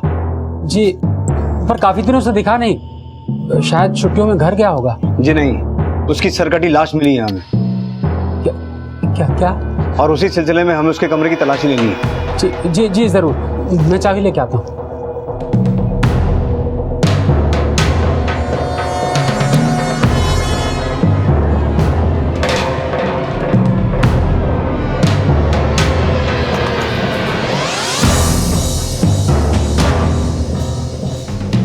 समीर के पीछे से यहाँ कोई आया था? नहीं, समीर था तभी प्रिया आई थी। मैं उसी समय बाजू के कमरे से किराया लेके बाहर जा रहा था तो इन दोनों की झगड़े की आवाज आई। अरे बाबा क्या कर रही हो? क्या कहा है? जैसे दरवाजे पे आया, दरवाजे पे हाथ लगा और दरवाजा खुल गया। मैंने देखा कि दोनों के बीच काफी झगड़ा हो रहा है। पता नहीं क्या प्रिया ढूंढ रही है और समीर उसे समझाने की कोशिश कर रहा है, लेकिन प्रिया समझने को तैयार नहीं थी। वो बहुत गुस्से में थी। किस बात पे झगड़ा हो रहा था, कुछ याद है आपको? सर पता नहीं किस बारे में झगड़ा हो रहा था। वैसे भी मैं ज्यादा देर तक रुका नहीं। आकाश, कमरे का कोना कोना छान मारो।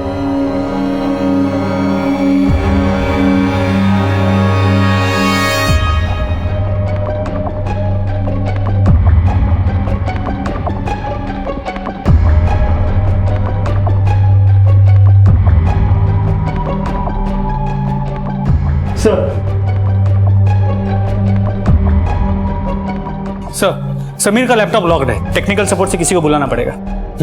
Do it as soon as possible. Sir.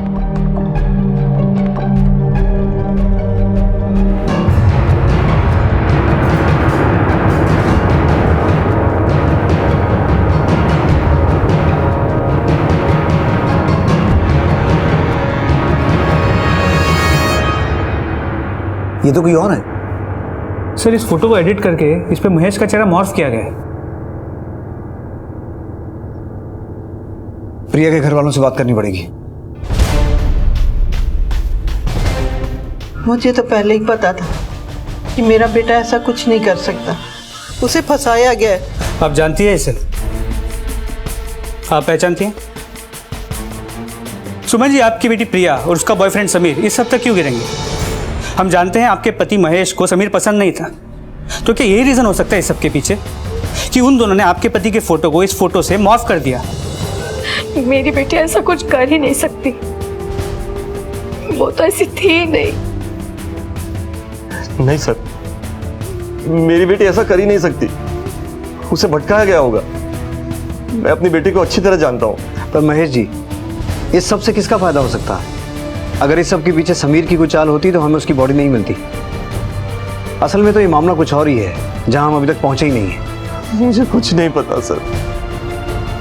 मेरी तो ऐसे किसी से दुश्मनी भी नहीं थी कि कोई इतना बुरा चाहे मेरा। लेकिन जो भी हुआ, मैंने अपनी बेटी खो दी हमेशा के लिए। अब वो कभी वापस नहीं आ सकती। सर प्लीज, मेरी बेटी के साथ जिसने भी ऐसा किया है उसे छोड़ना मत। ख्याल रखिए अपना। एक सेकंड सर, वो फोटो दिखाइए जरा।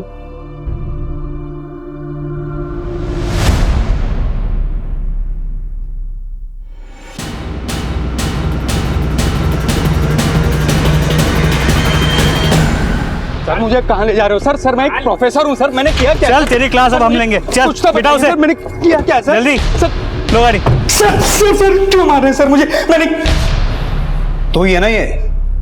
हाँ सर, ये मेरा ही फोटो है। कैसे जानता था नैना को? सर वो ये वो ऐसा वैसा ऐसे लफ्जों का इस्तेमाल करना मना है यहाँ। सीधा मुद्दे पे आ, सच सच बोल। कैसे मिली नैना?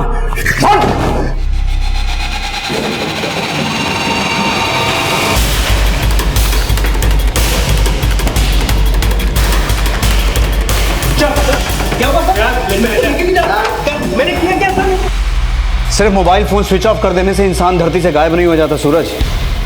और भी तरीके होते हैं मुजरिम को पकड़ने के।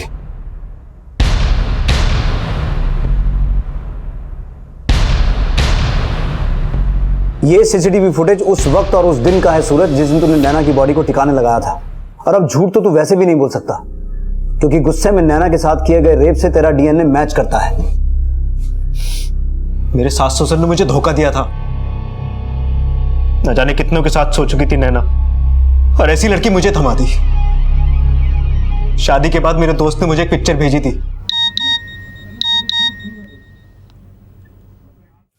नैना, खाना लगा दो।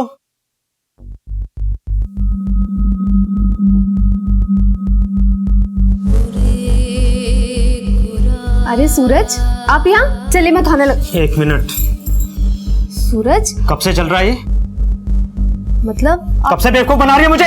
आप ये क्या बोल रहे हैं? मुझे कुछ भी समझ नहीं। क्या बोल रहा हूँ मैं? क्या है ये?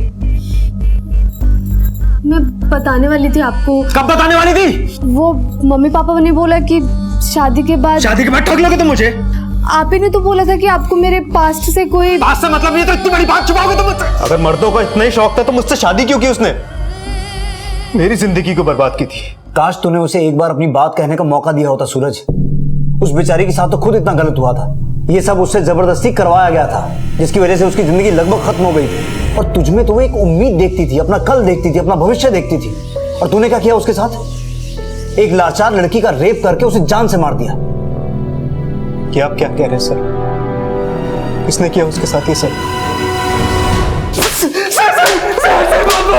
बताता चल शुरू से शुरू कर। और याद रख, कुछ भी उल्टा सीधा बोला तो साले तेरी चमड़ी उधेड़ लूंगा मैं। बोल। उस दिन महेश पर मैंने हमला किया था। महेश इकलौता ऐसा इंसान था जो मुझे और प्रोफेसर दोनों को पहचानता था, इसीलिए मैंने उस पर हमला किया। नैना को कैसे फंसाया तूने? वो नैना का सर बताता। नैना मेरे यहाँ रेंट पे रहती थी 2 साल पहले, तभी मुझे प्रोफेसर के बारे में पता चला। मैंने मेरे यहाँ रहने वाले 1-2 स्टूडेंट से सुना था कि वो ठरकी है, लड़कियों का शौक रखता है। मुझे भी पैसों की बहुत जरूरत थी। क्या बेटा, तारीख हुई नहीं कि तुम रेंट लेके आ गई। ये लो चाय पियो। अरे अंकल, इसकी क्या जरूरत थी? मैं तो जस्ट रेंट। अरे चाय पियो। कैसी चाय तो बड़ी अच्छी बनी है, आपने बनाई है? अरे बेटा, मैंने अपने हाथों से बनाई, तुम्हारे लिए है।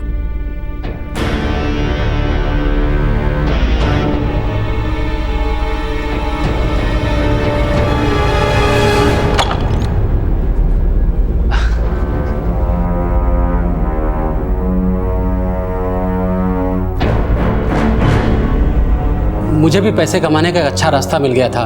मैं उन फोटोज़ के ज़रिए नैना को ब्लैकमेल करने लगा, प्रोफेसर के साथ उसे सोने के लिए मजबूर करने लगा। बस मैंने एक गलती कर दी थी। मुझे याद नहीं मैंने कब नशे में समीर को फ़ोटो दिखा दिए, फिर उसने उसको कॉपी करके पता नहीं कब एडिट करके प्रिया को दिखा दिया। वो प्रिया के बाप से बहुत गुस्सा था क्योंकि वो प्रिया और उसके बीच में आ रहा था, जिसके बाद उसने उन फोटोज़ को और भी लोगों को दिखाया। उसी बीच एक दिन प्रिया क्या कर रही हो? अरे बाबा हुआ क्या? अरे बाबा क्या कर रही हो? क्या कहा है? तुमने मेरे पापा की फोटो एडिट की उस लड़की के साथ? देखो, मैंने सारे फोटोज तुम्हारे लैपटॉप में देख लिए। मुझे सच सच बताओ कि तुमने वो फोटोज किस किस को दिए? प्रिया ये सब कुछ मैंने हमारे लिए किया है यार। मैंने सोचा कि पापा कुछ दिन यहाँ से दूर चले जाएंगे तो हमारी शादी आराम से हो जाएगी। तुम ऐसा कैसे कर सकते हो? उस फोटो में अमृतसर थे और वो लड़की। बात एक मुंह से निकलती है तो फैलती जाती है। तो प्रिया को भी सब कुछ पता था, इसलिए मुझे उन दोनों को मारने की जरूरत पड़ी।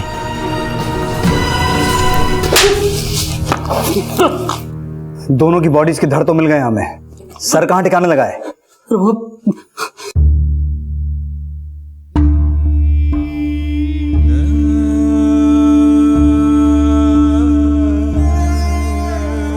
रिश्ते केवल प्यार से नहीं बल्कि विश्वास और धैर्य से पनपते हैं, और इसी विश्वास और धैर्य की कमी ने 2 शादियों में एक अपराध को जन्म दिया और सब कुछ जलाकर खाक कर दिया। गुस्से में आकर लिए गए फैसले कभी भी सही नतीजे पर नहीं पहुंचते, क्योंकि उसके बाद या तो हम कुछ गलत कर बैठते हैं या फिर कोई उसका गलत फायदा उठा लेता है और हम अपराध के शिकार बन जाते हैं।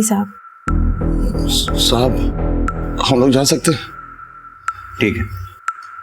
शेफाली चलो बेटा चल। जिसे हम सादिक समझ रहे हैं, अगर वो सादिक नहीं तो फिर वो था कौन जो शेफाली की लाश देखने की बात कर रहा था? तेरा नाप खो गया था, लेकिन देख तेरे लिए एकदम नाप का सिला है। वो कैसे? तो एक बार हम किसी खातून को देख लें तो बिना इंची टिप के उसका नाप अपने जहन में छप जाता है।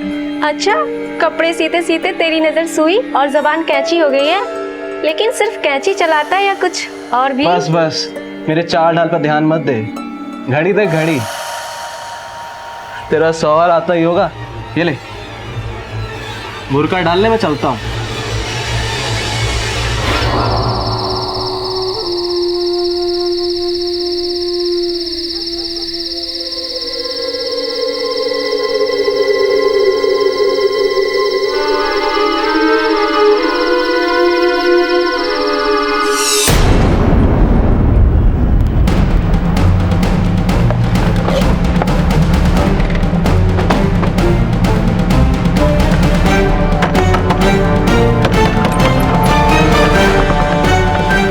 एहसान ज़ैदी यहीं पे रहता है? जी।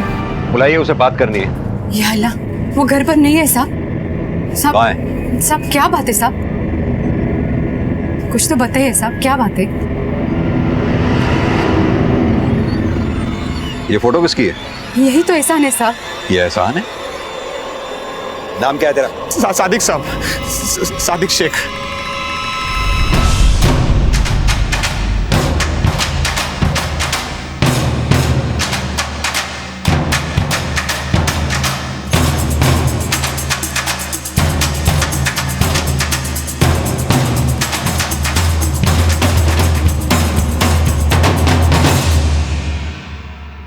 पढ़ो।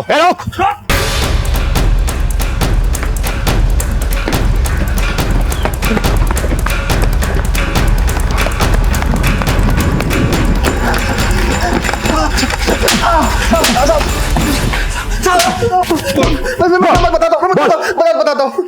तूने अपना नाम सादिक क्यों बोला? उस रात जब सैफ अली की लाश नहीं मिली तो मैं घबरा गया साहब, इसलिए डर के मारे मैंने आपको अपना नाम सादिक बताया। पर साहब मैंने सैफ अली की लाश देखी थी, वहीं पे थी। शेफाली कलम से मिलके गई अपने अम्मी अब्बू के साथ? क्या? हाँ साहब, मैं कल खुद शेफाली के अब्बू के घर गया था, तो उन्होंने मुझे घर में घुसने नहीं दिया। शेफाली तो बाहर बुलाओ। एहसान, जो बात करनी हमसे कर। हलाला करके 1 महीना हो गया, दोबारा निकाह नहीं करवाना है क्या? दोबारा उसको जहन्नुम में नहीं भेजना है, तो उसको घर पे बिठा के जन्नत नसीब करवा दिया क्या? जबान संभाल के बात कर। 1 हफ्ते का वक्त देता हूँ मैं, वो शेफाली से दोबारा निकाह करवा दे, वरना तेरा कलमा पढ़वा दूंगा मैं। मुझे लग रहा है कि आप शेफाली से नहीं, उसकी छोटी बहन अफसाना से मिले होंगे। और सब मैं आपको बोलता हूँ साहब, ये लोग बहुत खराब लोग हैं साहब। शेफाली से बहुत नफरत करते थे, हमारे निकाह के भी खिलाफ थे। अगर वो खिलाफ थे तो फिर तूने शेफाली को तलाक क्यों दिया?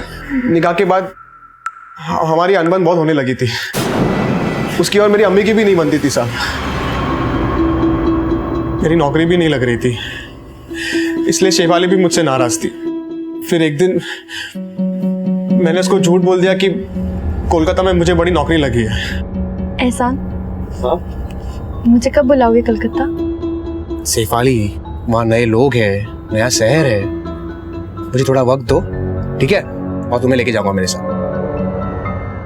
तब मैं पहली बार कोलकाता में नौकरी ढूंढने जा रहा था। बहुत जूते घिसने के बाद भी कोई मुझे नौकरी नहीं दे रहा था। ऊपर से उस शेफाली भी रोज फोन पे फोन किया करती थी कि मुझे कोलकाता कब बुला रहे हो। फिर साहब मैंने परेशान होकर फिर उसको बोल दिया।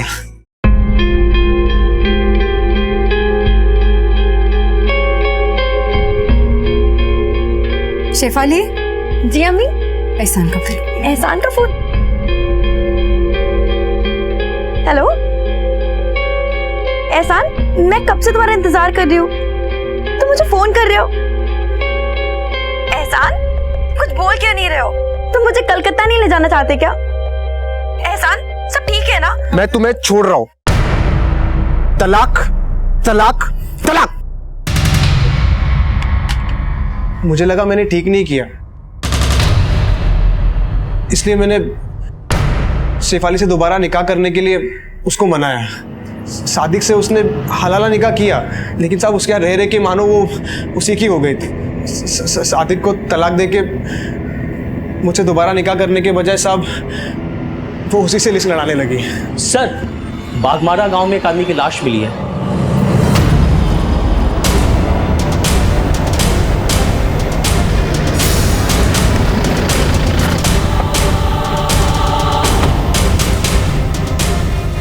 हटो सामने से, हटो।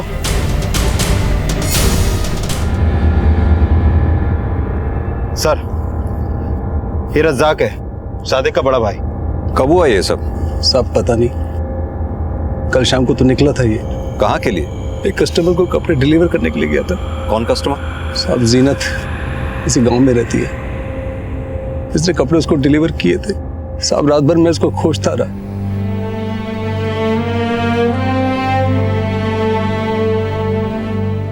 सर, ये सादिक की हत्या का कारण शेफाली से तो नहीं जुड़ा? अब ये तो उस्मान ही बताएगा।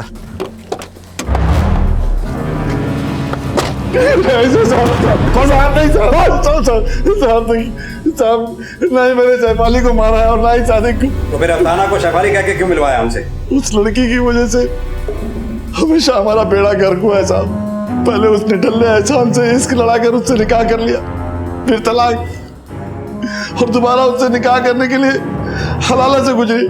मतलब तुम शेफाली से नफरत करते थे? तुम्हें यह बात भी गवारा नहीं थी कि शेफाली सादिक से हलाला निकाह करे?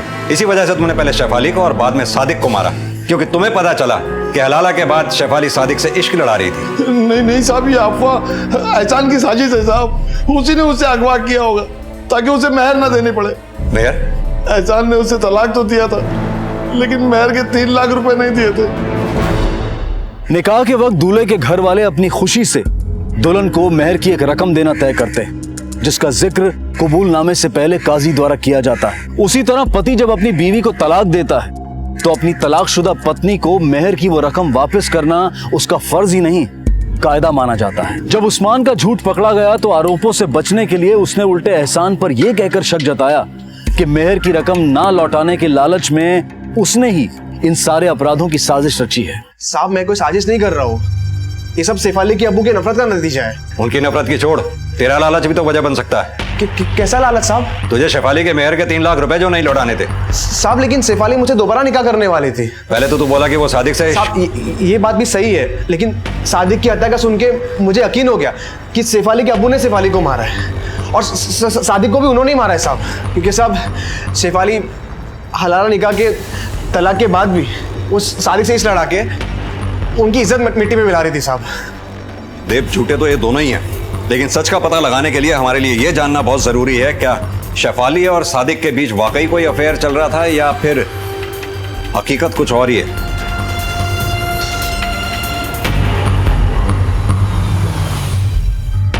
साहब ये कहना सरासर गलत होगा कि सादिक और शेफाली के बीच में प्यार था। वो तो मजबूरी का रिश्ता निभा रहे थे साहब। कितने वक्त तक रही शेफाली यहाँ सादिक के साथ? साहब ये कोई 2 महीना 2.5 महीना, और जब से वो यहाँ से गई वो अपने अब्बू के यहाँ रही। साहब मुझे तो लगता है कि ये शेफाली के अब्बू और एहसान के रंजिश के चलते मेरा भाई हलाल हो गया है।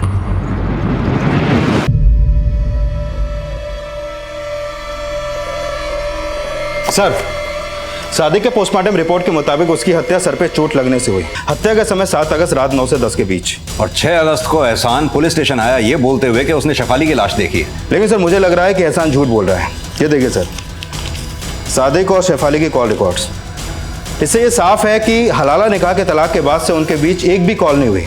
लेकिन सर सच्चे तो शेफाली के घर वाले भी नहीं है। 7 अगस्त की सुबह से अब तक शेफाली के फ़ोन से उसके अब्बू को कॉल हो रहे थे। व्हाट? हाँ सर, और हैरानी की बात यह है कि ये कॉल इंडिया से नहीं बल्कि बॉर्डर पार बांग्लादेश से किए गए हैं। 6 अगस्त की रात से ही मैं शेफाली के लिए परेशान।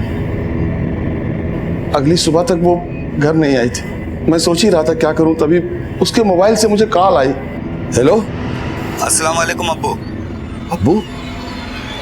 कौन? आपका दामाद मुराद हसन। क्या? शेफाली से निकाह कर लिया है मैंने और उसे अपने मुल्क बांग्लादेश ले आया। बांग्लादेश? लेकिन शेफाली? शेफाली मेरे हिफाजत में है, मरते दम तक मेरे साथ में रहेगी। आप उसकी फिक्र मत कीजिए। खुदा हाफिज। लेकिन हेलो हेलो हेलो, और फोन के कट होते ही आप वहां आ गए और शेफाली की पड़ताल करने लगे। वो बॉर्डर पार कर बांग्लादेश जा चुकी थी। मैं समझा आपके आने की वजह शायद उसका बॉर्डर पार हो जाना ही है। मेरी समझ में नहीं आता मैं क्या करूं, तो जो मेरे मुंह में आया मैंने बोल दिया।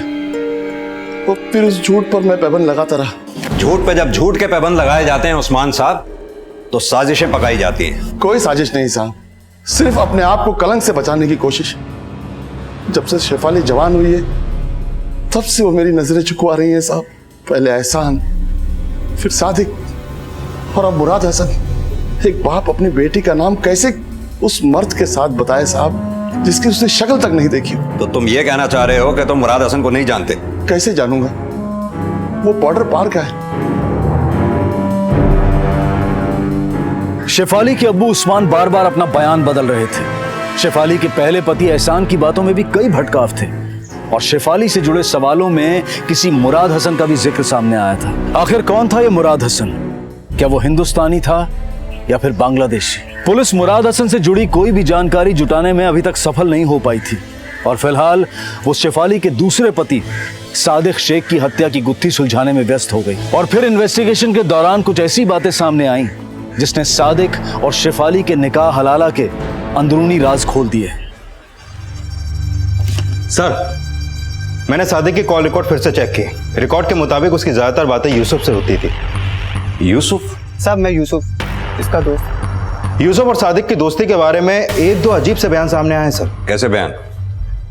हमारा रिश्ता समलैंगिक था साहब। मेरा बस चलता तो मैं उसे निकाह करके हमेशा उसे अपने साथ रखता। सादिक सिर्फ दिखने का मर्द था, तभी तो शेफाली ने उसके साथ हलाला निकाह किया। और तुझे लगा सादिक ने तुझे धोखा दे दिया क्योंकि तलाक के बाद सादिक और शेफाली के मिलने की अफवाह जो थी, इसीलिए तूने सादिक का मर्डर? नहीं साहब, ये सिर्फ अफवाह ही थी। सादिक ने सिर्फ शेफाली की मदद की। वो मेरे अलावा कभी भी किसी का जीवन साथी नहीं बन सकता था। तू सादिक को इतना करीब से जानता था तो ये बता फिर सादिक का मर्डर किसने किया? मैं नहीं जानता, लेकिन मैं सादिक का मर्डर नहीं कर सकता।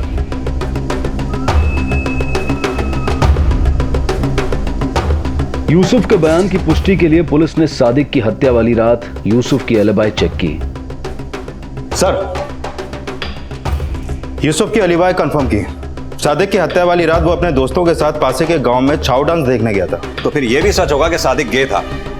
शेफाली और सादिक के बीच अफेयर की अफवाह भी झूठी थी जिसे फैलाने में एहसान और उसकी मां का हाथ हो सकता है। और मकसद शेफाली को करेक्टरलेस साबित करके उसको मेहर की रकम देने से बचना। यह एहसान जितना जमीन के ऊपर है उतना जमीन के नीचे भी। उसका झूठ उसकी मां से ही पकड़ में आएगा। साहब, मेरे बेटे ने कोई झूठी अफवाह नहीं फैलाई। जो कुछ सच है वो मैंने अपनी आंखों से देखा है साहब। क्या देखा?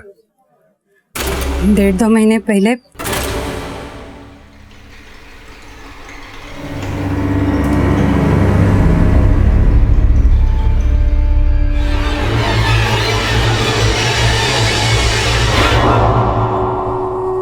मुराद हसन को जानती हो?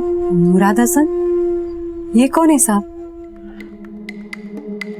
देव, 6 अगस्त को यहां से जितने भी लोग बांग्लादेश गए हैं उनकी लिस्ट तैयार करवाओ। सर।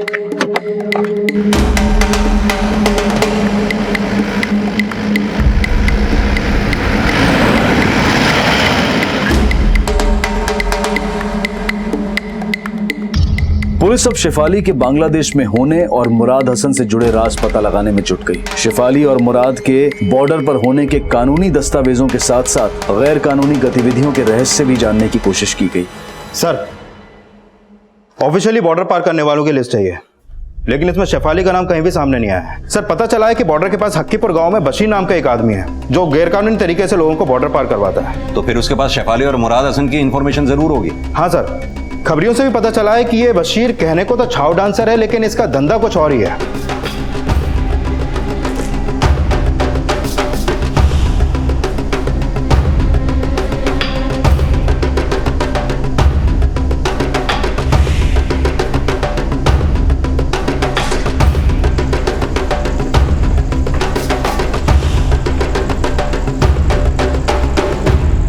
नहीं साहब, आपको किसी ने गलत इंफॉर्मेशन दिया है। मैं तो एक छोटा सा कलाकार हूँ। हाँ, कलाकार तो तू है। बिना वीजा के यहाँ के लोगों को बॉर्डर पार जो करवाता है। एक बात बता, 6 अगस्त को मुराद हसन और शेफाली को बॉर्डर पार कराया था तूने?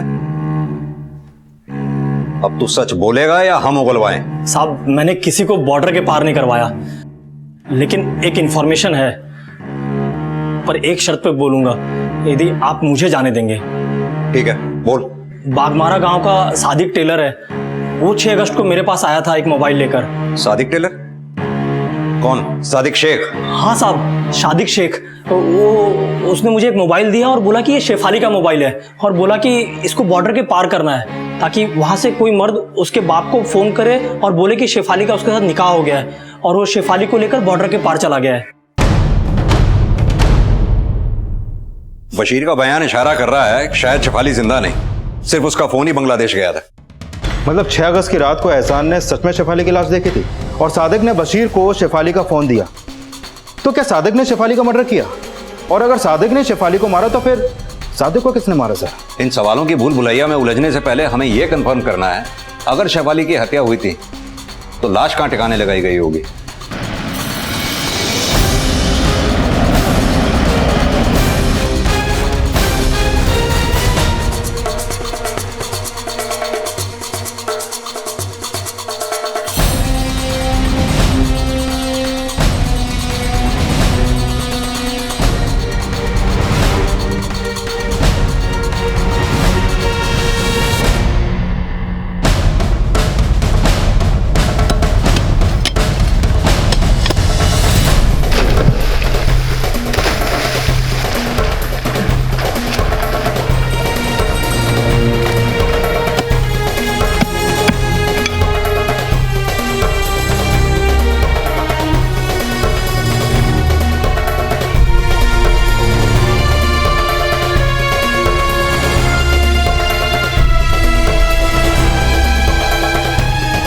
सर। हाँ देव, बोलो।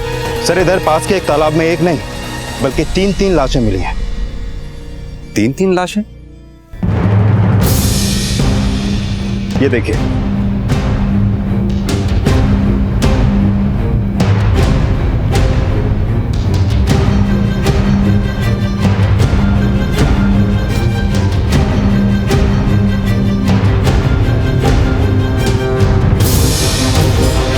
ये तो शेफाली की लाश लगती है। हाँ सर, लेकिन बाकी की ये 2 लाशें बहुत बुरी कंडीशन में हैं। लगता है कई महीनों से इस तालाब में सड़ रही थी। जिस तरह से इन तीनों की बॉडीज को रस्सी से बांधकर पानी में डंप किया गया है, उसे तो यही लगता है कि शेफाली के हत्यारे ने इन दोनों की हत्या की है। एक काम करो, बॉडीज को आइडेंटिफाई करवाओ। अब इनकी पहचान ही बताएगी कि इनकी हत्या का लिंक शेफाली और सादिक की हत्या से है या नहीं। सर।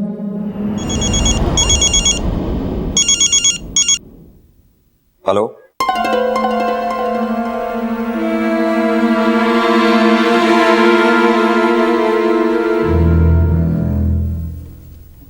वो मुझे और मेरे बेटे को शेफाली का कातिल समझकर जान से मार देना चाहता था। लेकिन चाकू तो तुमने चलाया था उस पे। नहीं साहब, मैंने अपने हिफाजत के लिए चाकू उठाया था साहब। आप चाहे तो किसी से भी पूछ लीजिए, गलती से लग गया साहब। मैंने जानबूझकर नहीं मारा साहब।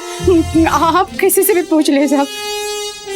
शायद उन दोनों औरतों का उनसे ताल्लुक हो ना हो, पर हमको लगता है कि शेफाली को दोनों माँ बेटे ने मारा है। सर, शेफाली के अलावा दोनों लाशें भी आइडेंटिफाई हो गई हैं। ये फरीदा, 9 महीने पहले इसका मिसिंग केस डाकपुर पुलिस थाने में दर्ज हुआ था, और ये तबस्सुम। सर, दोनों ही औरतों में एक चीज कॉमन थी, दोनों ही तलाकशुदा थी। तलाकशुदा तो शेफाली भी थी। इसका मतलब हत्यारा तलाकशुदा औरतों को टारगेट करता था। कहीं वो कोई सीरियल किलर तो नहीं? एक काम करो, फरीदा और तबस्सुम के रिश्तेदारों और इनके पहले पति से इनके पास्ट के बारे में पता करो। सर। पुलिस ने फरीदा और तबस्सुम के बारे में पता लगाया तो पता चला कि इन दोनों का भी हलाला निकाह सादिक शेख से ही हुआ था। बशीर का सादिक को लेकर बयान, फरीदा, तबस्सुम और शेफाली का सादिक से हलाला निकाह, और फिर तीनों औरतों की लाशें एक ही तरीके से एक ही तालाब में मिलना, इससे तो यही साफ होता है कि ये तीनों मर्डर सादिक ने किए हैं। लेकिन सर, ये मर्डर सादिक ने किए किस इरादे से? फिजिकल डिसेबिलिटी के कुछ लोग हीन भावना का शिकार हो जाते हैं। हो सकता है सादिक का उसकी कमजोरी को लेकर मजाक उड़ाया जाता हो जो सादिक से बर्दाश्त ना हुआ हो, और एक एक करके फरीदा, तबस्सुम और शेफाली उसकी हिंसा का शिकार हो गए हों। लेकिन सर, सादिक का मर्डर शेफाली के मर्डर के एक दिन बाद हुआ। हो सकता है सादिक का मर्डर शेफाली को चाहने वाले ने किया हो, जो सादिक से बदला लेना चाहता था। मैंने सादिक का चेहरा तो नहीं देखा, पर आप ही बताइए, वो सादिक के सिवा और कौन हो सकता है? एहसान की मां ने बोला था कि उसने शेफाली को तालाब पे किसी मर्द के साथ देखा था। पता करो, क्या वाकई कोई ऐसा है जिसका शेफाली के साथ अफेयर चल रहा था? सर, पुलिस अब ये राज जानने में जुट गई कि क्या शेफाली का वाकई किसी से अफेयर था, और पूछताछ की इस कड़ी में उस महिला से भी पूछताछ की गई जिसने सादिक को आखिरी बार देखा था, और उसके बयान ने पुलिस को एक नई लीड दी। कितने बजे होंगे उस वक्त जब सादिक आपके यहाँ कपड़े देने आया था? मेरे चाल ढाल पर ध्यान मत दे, घड़ी दे घड़ी। तेरा सवाल आता ही होगा। हाँ साहब, 8:40। लेकिन हैरानी की बात यह है कि सादिक कभी खुद कपड़े देने नहीं आता था, हमेशा उसके भाईजान ही आते थे। हाँ साहब, सादिक कभी कपड़े डिलीवर करने नहीं जाता था, और उस दिन रज़ाक भाईजान ने उसे भेजा, और उसके जाने के 10 मिनट बाद ही दुकान उन्होंने बंद कर दी।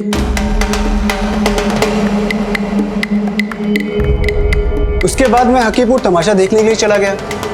मुझे कुछ नहीं पता साहब उसके बाद क्या हुआ। सब आप मुझे यहाँ क्यों लेकर आए हैं? जिस पे शक होता है उससे हम यहीं बुला के बात करते हैं। साहब, शक? मैंने क्या किया? सादिक का मर्डर। साहब क्या बात कर रहे हैं? मेरा छोटा भाई था वो। भाई भी था और तेरी दुकान का दर्जी भी, इसीलिए तूने उसे डिलीवरी बॉय बना के दुकान से बाहर भेजा। रात 8:40 पर उसने आखिरी डिलीवरी जीनत को दी, और जीनत के घर से तेरे घर के रास्ते के बीच करीब 9 बजे तूने उसका मर्डर कर दिया। साहब आप कुछ भी सोच रहे हैं साहब, ऐसा कुछ भी नहीं है। देख रज़ाक, होशियारी का कोई फायदा नहीं, आगे पीछे दाएं बाएं हमने सब पता लगा लिया है। अब तू सच बोलेगा या हम उगलवाएं तेरे से? बोल।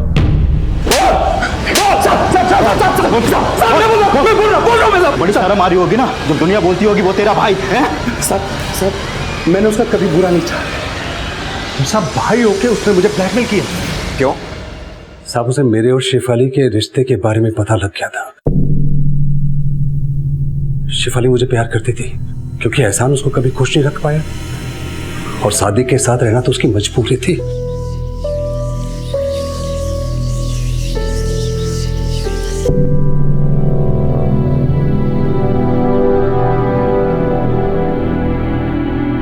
मर्द की नियत पर कुर्बान होना औरत की किस्मत है। जब दिल किया बीवी बना ली, और जब दिल भर गया तो तलाक बोल दिया। मैं तुम्हें छोड़ रहा हूं। तलाक तलाक तलाक। अपने फायदे का तलाक, फायदे का हलाला। अगर मुझे अपना समझती हो तो सादिक और एहसान को भूल जाओ। मुझे याद रखो, मैं तुम्हारा हौसला बनना चाहता हूं। मैं तुम्हें हमेशा खुश रखूंगा।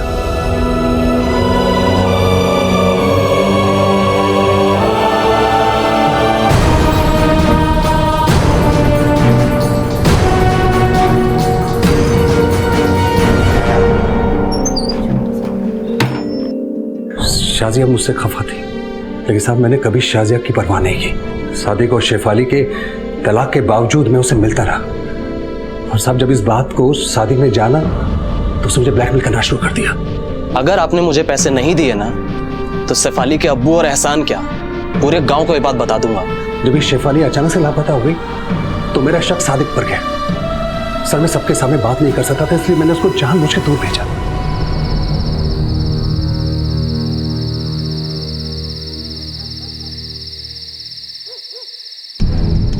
शेफाली कहाँ है? मुझे नहीं मालूम शेफाली का है। तुझे सब पता शेफाली कहाँ पर है? मैंने बोला ना मुझे नहीं मालूम। देख मुझे तू बता दे शेफाली कहाँ है? तेरे को सब पता शेफाली कहाँ है? क्या कर रहा है? क्या किया तूने शेफाली को? क्या किया शेफाली को तूने? मैंने कुछ नहीं किया। छोड़ो मुझे। बोल रहा हूं मैंने। सब मुझे लगा वो सिर्फ जख्मी हुआ होगा। तुझे शक था या यकीन कि सादिक ने शेफाली को मारा है? सर किसी को मारने का बूता उसके अंदर नहीं था। ज्यादा से ज्यादा वो किसी का नुकसान कर सकता था, मुझे बस उस पर इतना ही शक था। सर सादिक और रजाक ने मारा, लेकिन शेफाली और बाकी औरतों के मर्डर में रजाक का कोई खास मोटिव नजर नहीं आ रहा। लेकिन रजाक की बीवी शाजिया का शेफाली को मारने का मोटिव हो सकता है। यह भी हो सकता है कि रजाक सादिक की पिछली बीवियों फरीदा और तबस्सुम से रिश्ता रख रहा हो और शाजिया इसकी चश्मदीद बनी हो। लेकिन सर एक अकेली औरत और 3-3 मर्डर। हाँ वो ये काम अकेले तो नहीं कर सकती। पता करो शाजिया ये काम किससे करवा सकती है। सर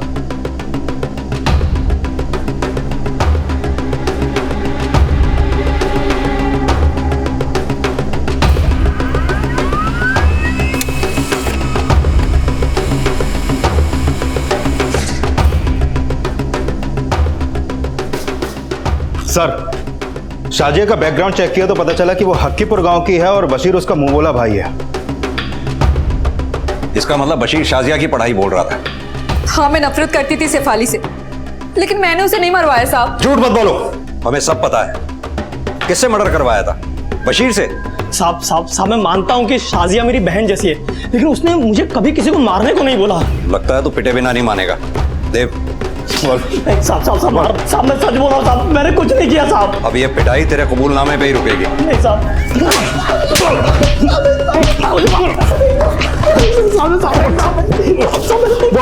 सर वो कुछ नहीं उगल रहा है। मुजरिम अगर सच ना उगले तो रास्ता बदलना पड़ता है। पता करो बशीर के धंधे में उसका भागीदार कौन कौन है, उन्हीं के अलग में डंडा देके बशीर का सच उगलवाएंगे। सर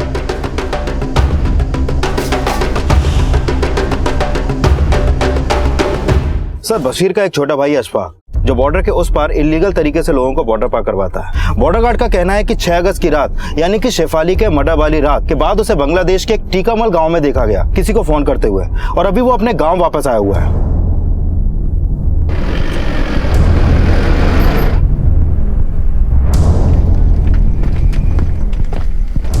बोलो जी।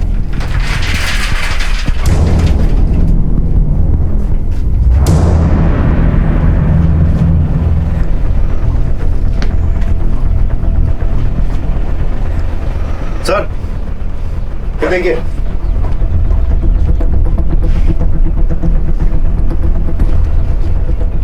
ये देखिए, सर मोबाइल।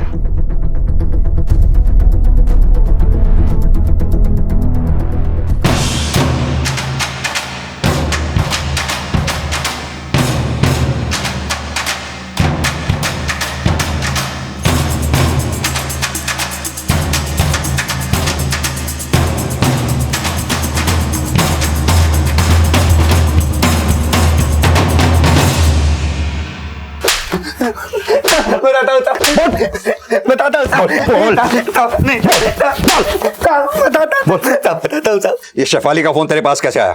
साहब ये फोन तो मुझे पड़ा हुआ मिला था साहब। बेटा मुराद हसन, जो कुछ पता है सच सच बोल दे, वरना इस बार तो डंडे की पीठ पे नाचेगा। कुछ नहीं किया साहब, मैंने कुछ नहीं किया साहब। तेरे कॉल रिकॉर्ड्स भी हमने चेक किए। फरीदा और तबस्सुम के लापता होने के दौरान भी तू बागमारा गांव के तालाब के पास ही मौजूद था। शेफाली की तरह फरीदा और तबस्सुम के मर्डर भी तूने ही किए। बोल किया ना तूने?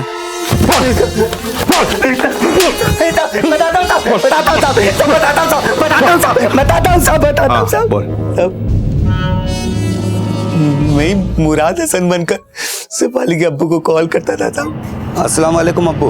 अब्बू कौन? आपका दामाद मुराद हसन। क्या? शेफाली से निकाह कर लिया है मैंने और से अपने मुल्क बांग्लादेश ले आया हूँ। तो तू मानता है फरीदा और तबस्सुम की तरह शेफाली को भी तू नहीं? शेफाली को नहीं साहब, शेफाली को नहीं, मैं सिर्फ फरीदा और तबस्सुम को मारा। फरीदा और तबस्सुम को क्यों मारा तूने? क्योंकि वो दोनों मुझसे इश्क करने लगी थी।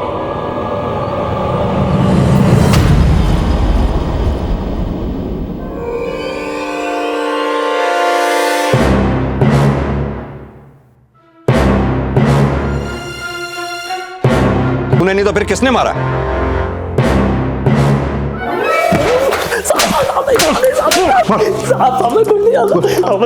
बताता हूँ साहब। कुछ महीनों पहले मैं शाजिया बाजी के घर गया था साहब। वहाँ मैंने पहली बार शेफाली को देखा था। उसे देखते ही मैं उस पर फिदा हो गया था। फिर मुझे पता चला कि सादिक से उसका तलाक हो गया है। फिर मैंने चांस मारना चाहा साहब।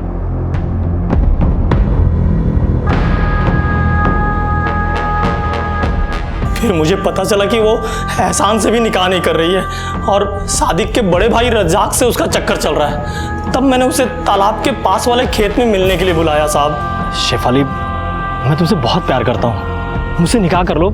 खुदा कसम मैं तुम्हें बहुत खुश रखूंगा। नहीं बशर, मुझ में क्या कमी है? क्या खराबी है मुझ में? कोई खराबी नहीं है, कोई कमी नहीं है। लेकिन तुम उस सादिक के बड़े भाई रज्जाक से प्यार करते हो, क्यों? मुझे तुमसे इस बारे में कोई बात नहीं करनी है।